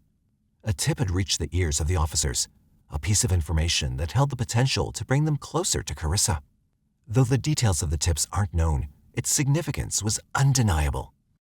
With a renewed sense of purpose, the Lunenburg County Ground Search and Rescue Team sprang into action. Guided by the tip, their footsteps led them to William Hebb Road in Hebbville. The night air was heavy with anticipation as they combed the area, their eyes scanning every inch of the area. 4 hours later, their efforts had turned up nothing. As the search for that day came to a close, a profound sense of disappointment mingled with their unwavering resolve. Meanwhile, the community was also playing its own part in the search for Karissa. Concerned parents joined forces, utilizing social media platforms to raise awareness and share information about her disappearance. Their efforts created a network of support, providing a platform for individuals to come together and offer assistance to Karissa's mother, Penny. Donations poured in, demonstrating the community's commitment to helping in any way possible. Throughout Bridgewater and beyond, missing person posters featuring Karissa's photos were prominently displayed. They served as a constant reminder of her absence, urging anyone with information to step forward. On January 31, 2008, 2 police officers conducted an extensive search in various locations. Using a Department of Natural Resources helicopter, they scoured the Le Havre River, the Bridgewater Mall, and the wooded areas surrounding the town. Despite their thorough search, no evidence pertaining to Karissa's disappearance was found. On February 1, 2008, the stage was set for another press conference. Penny, Karissa's mother, took center stage once again, her voice filled with a mix of despair and determination. I'm just here to reach out to my daughter. Karissa, I just want to tell you that you have lots of people who love you and want you home. Your Aunt April is here, your mom is here, your dad, Shane, Vernon, your Uncle Joey, your Aunt Chrissy, your friend Sarah's worried sick, everybody at school, your grandmothers, everybody. Please just reach out to someone. At least call us and let you know you're okay. We all love you. And if there's anybody out there that knows, has seen her or anything, please call. The other thing I want to say is I want to thank everyone in the community that's been a support, all the businesses we both work for, and the community in general. It's been very comforting. Nothing can be done to make things better, but it's comforting to have support. The main thing is I just want somebody to come forward. If not Karissa herself, somebody, let me know. It's hard to not know where your kid is. Through tear-filled eyes, she made another heartfelt plea, her words echoing the anguish of a parent longing for her child's safe return. She expressed the indescribable pain of not knowing where her daughter was. Alongside Penny, the police stood, a steadfast presence in their commitment to finding Karissa. They addressed the public, emphasizing that, so far, there is no evidence pointing to any harm coming to Karissa. The words offered a glimmer of hope amid a sea of uncertainties. In the days following the press conference, the search for Karissa escalated. Divers braved the icy waters of the Le Havre River, combing the area behind the Bridgewater Mall and downstream to Shipyards Landing. By February 6, 2008, their search was complete, and the police announced that they were confident Karissa was not in the river. The police continued their relentless pursuit of leads on February 7, 2008. Tips poured in from across the Maritimes, with possible sightings of Karissa reported. Each lead was thoroughly investigated as the community held on to hope for a breakthrough. However, despite their tireless efforts, Karissa remained elusive. On February 9, 2008, a twist of fate unfolded. A motorist passing through the area stumbled upon a chilling discovery. Partially covered in snow on the bank of the Le Havre River, just outside the confines of Bridgewater town limits in Conquerall Bank, lay a lifeless body. The time was approximately 11:30 a.m. News of the discovery spread like wildfire, and soon forensic investigators descended upon the scene. Meanwhile, the police made a call to Karissa's family, informing them of the heartbreaking news that human remains had been found. However, they held back on releasing further details to the public, leaving many questions unanswered. The following day, February 10, 2008, the police cautiously confirmed that the recovered body belonged to a young white female. However, they emphasized that an identification would only come after the completion of an autopsy. Amid this emotional roller coaster, dozens of people gathered at the Sobeys parking lot for a prayer vigil dedicated to Karissa. They stood together, uncertain of whether the remains belonged to their beloved Karissa. However, in the days that followed, the truth unraveled. Through examination of dental records, the body found along the riverbank was conclusively identified as Karissa. An autopsy on February 13, 2008, revealed something disturbing. She had been strangled. There was some relief that no signs of abuse were found. At the same time, this also perplexed investigators, especially given the disturbing detail that her jeans and underwear had been pulled down when she was discovered. On February 14, 2008, the police held a press conference to confirm to the public that the body belonged to Karissa, turning the missing person case into a homicide investigation. The community was left stunned by this revelation, as her tragic murder marked the first in Bridgewater in almost 20 years. That very day, 3 residents of Bridgewater were taken into custody for questioning, causing a stir in the town. Though the police remained tight-lipped about their identities, they emphasized that the murder was not a random act and suggested that Karissa had some connection to her killer. Yet by the next day, the tension escalated as the news broke that all 3 individuals arrested had been released without any charges filed against them. On February 16, 2008, the Nova Scotia Medical Examiner's Office released Karissa's body to her father, Paul Boudreau. In a touching display of remembrance, the place where Karissa was found became a heartfelt memorial. Mourners paid their respects by leaving countless trinkets, toys, and flowers, honoring the life that was lost. On February 19, 2008, grief filled the air as hundreds of people gathered in Shelburne County to bid farewell to Karissa. This small town was where her father and grandparents still resided. The solemn funeral service was led by Reverend Perry Ingersoll. During the service, a slideshow capturing the precious moments Karissa had shared with her loved ones was shown, as tears streamed down the faces of those present. 2 of Karissa's aunts stepped forward to read poems, offering solace and words of comfort to the grieving crowd. When all was said and done, Karissa was finally laid to rest in the cemetery in Clark's Harbor. 4 days later, on February 23, 2008, Bridgewater came together to mourn Karissa at a heartfelt memorial service organized by 9 churches. The town had embraced her as their own, considering her Bridgewater's daughter. Following her daughter's funeral, Penny relocated to Halifax, a city situated about 80 kilometers away from Bridgewater. She made the move, perhaps seeking a fresh start in a different place. In the aftermath of all these, investigators dedicated themselves to the relentless pursuit of justice. Weeks passed by in a blur as they sifted through every piece of evidence, tirelessly following up on leads and tips that poured in from the community. Determined to bring closure to this tragic case, They worked around the clock, driven by a shared sense of duty to find the person responsible for ending Karissa's life. The local coffee shops buzzed with discussions about the crime as concerned individuals sought answers and solace in shared conversations. Now, as the investigation unfolded, a troubling possibility began to emerge. Investigators started to harbor suspicions that Penny, Karissa's own mother, may have been involved in her daughter's tragic death. These concerns were heightened by reports from neighbors who described a disturbing incident that occurred in Penny's apartment just days after Karissa's body was discovered. According to witnesses, there was a heated exchange between Penny and her boyfriend, Vernon, inside the apartment. The neighbors could hear their voices escalating, accompanied by the sound of running water. It seemed that Penny was in the bathtub while Vernon expressed his refusal to help her with something. Their argument echoed through the walls, with Vernon repeatedly questioning Penny, expressing his disgust, and threatening to leave her. The exact details of their conversation remained unclear, but these events raised serious red flags for the investigators. Due to these concerning developments, the investigators turned their focus towards Penny and Vernon.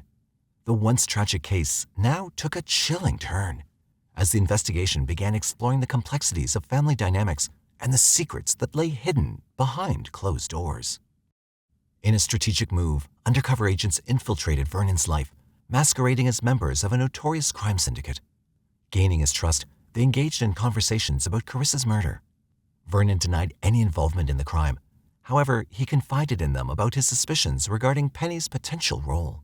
He admitted that he was keeping a close eye on her to protect himself from any potential implication in the crime.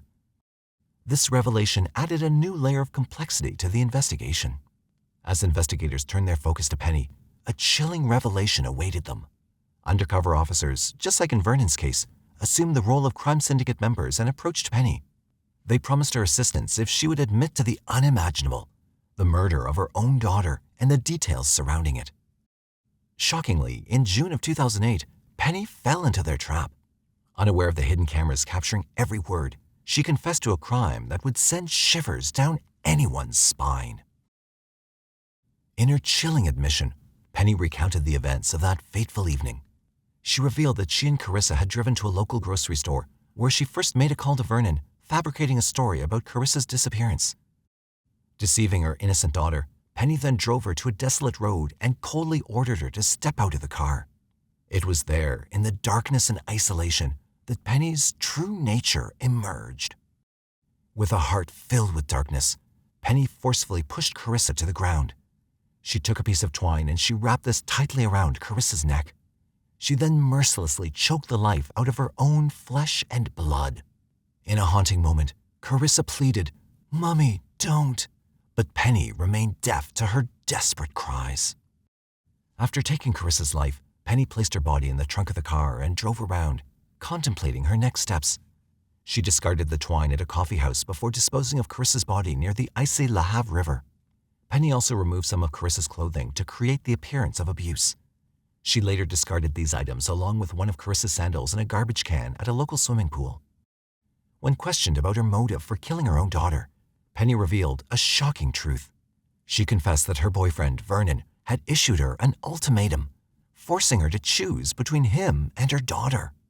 In a twisted display of devotion, Penny admitted that she would do anything to keep Vernon by her side. The thought of losing him was more unbearable to her than the unimaginable act of taking her own child's life.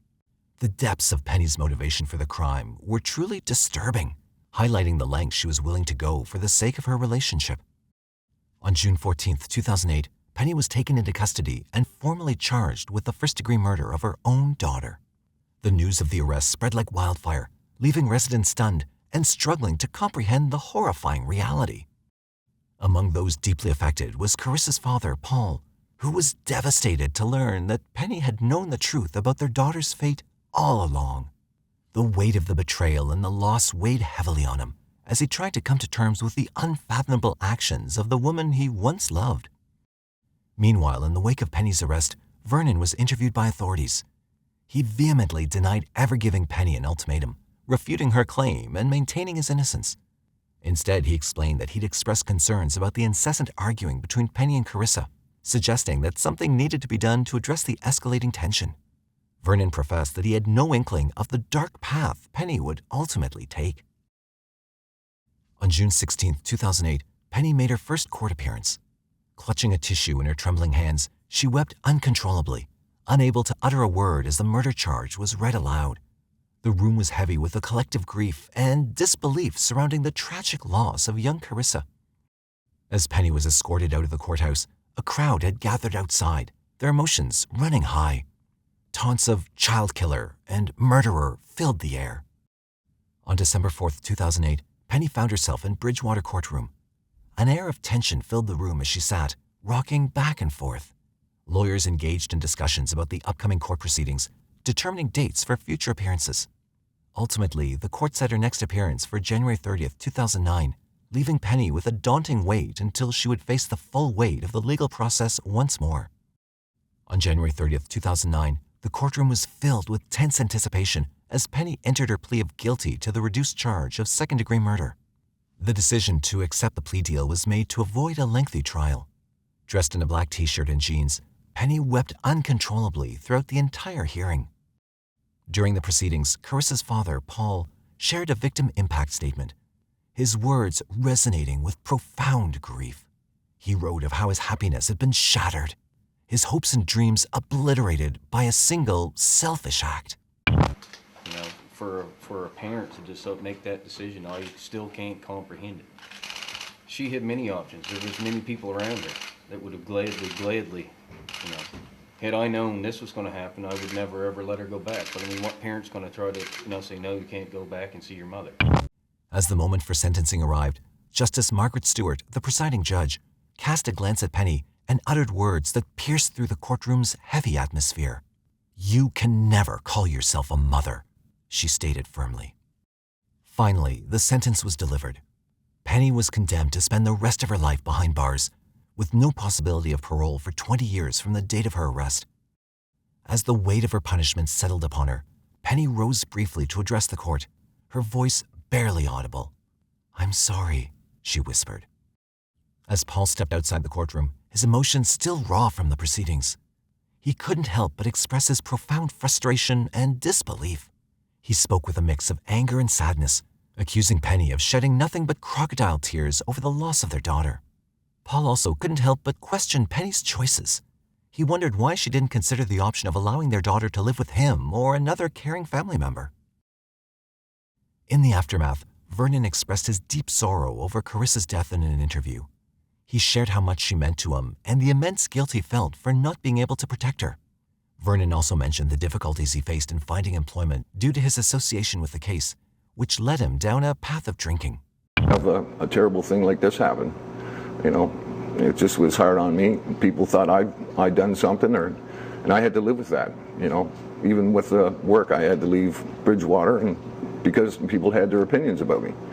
And I've had it affected me trying to get a job as well down here. You know, every time I applied for a place or something, they knew about what went on, and they had their own decision about that, right? So I had a hard time getting work as well. Meanwhile, Paul was determined to move forward and not let the tragic loss of his daughter define his life. Visiting Bridgewater, where the crime occurred, was initially overwhelming for him due to anxiety. "I had so much anxiety that I couldn't even pull in the exit," Paul said. However, over time, he managed to overcome his fears and rebuild his life in Shelburne. He found love and companionship with a woman named Kim, and together they cherished the memory of Karissa. Paul made sure the daughter they had together, Carmi, knew about her deceased older sister.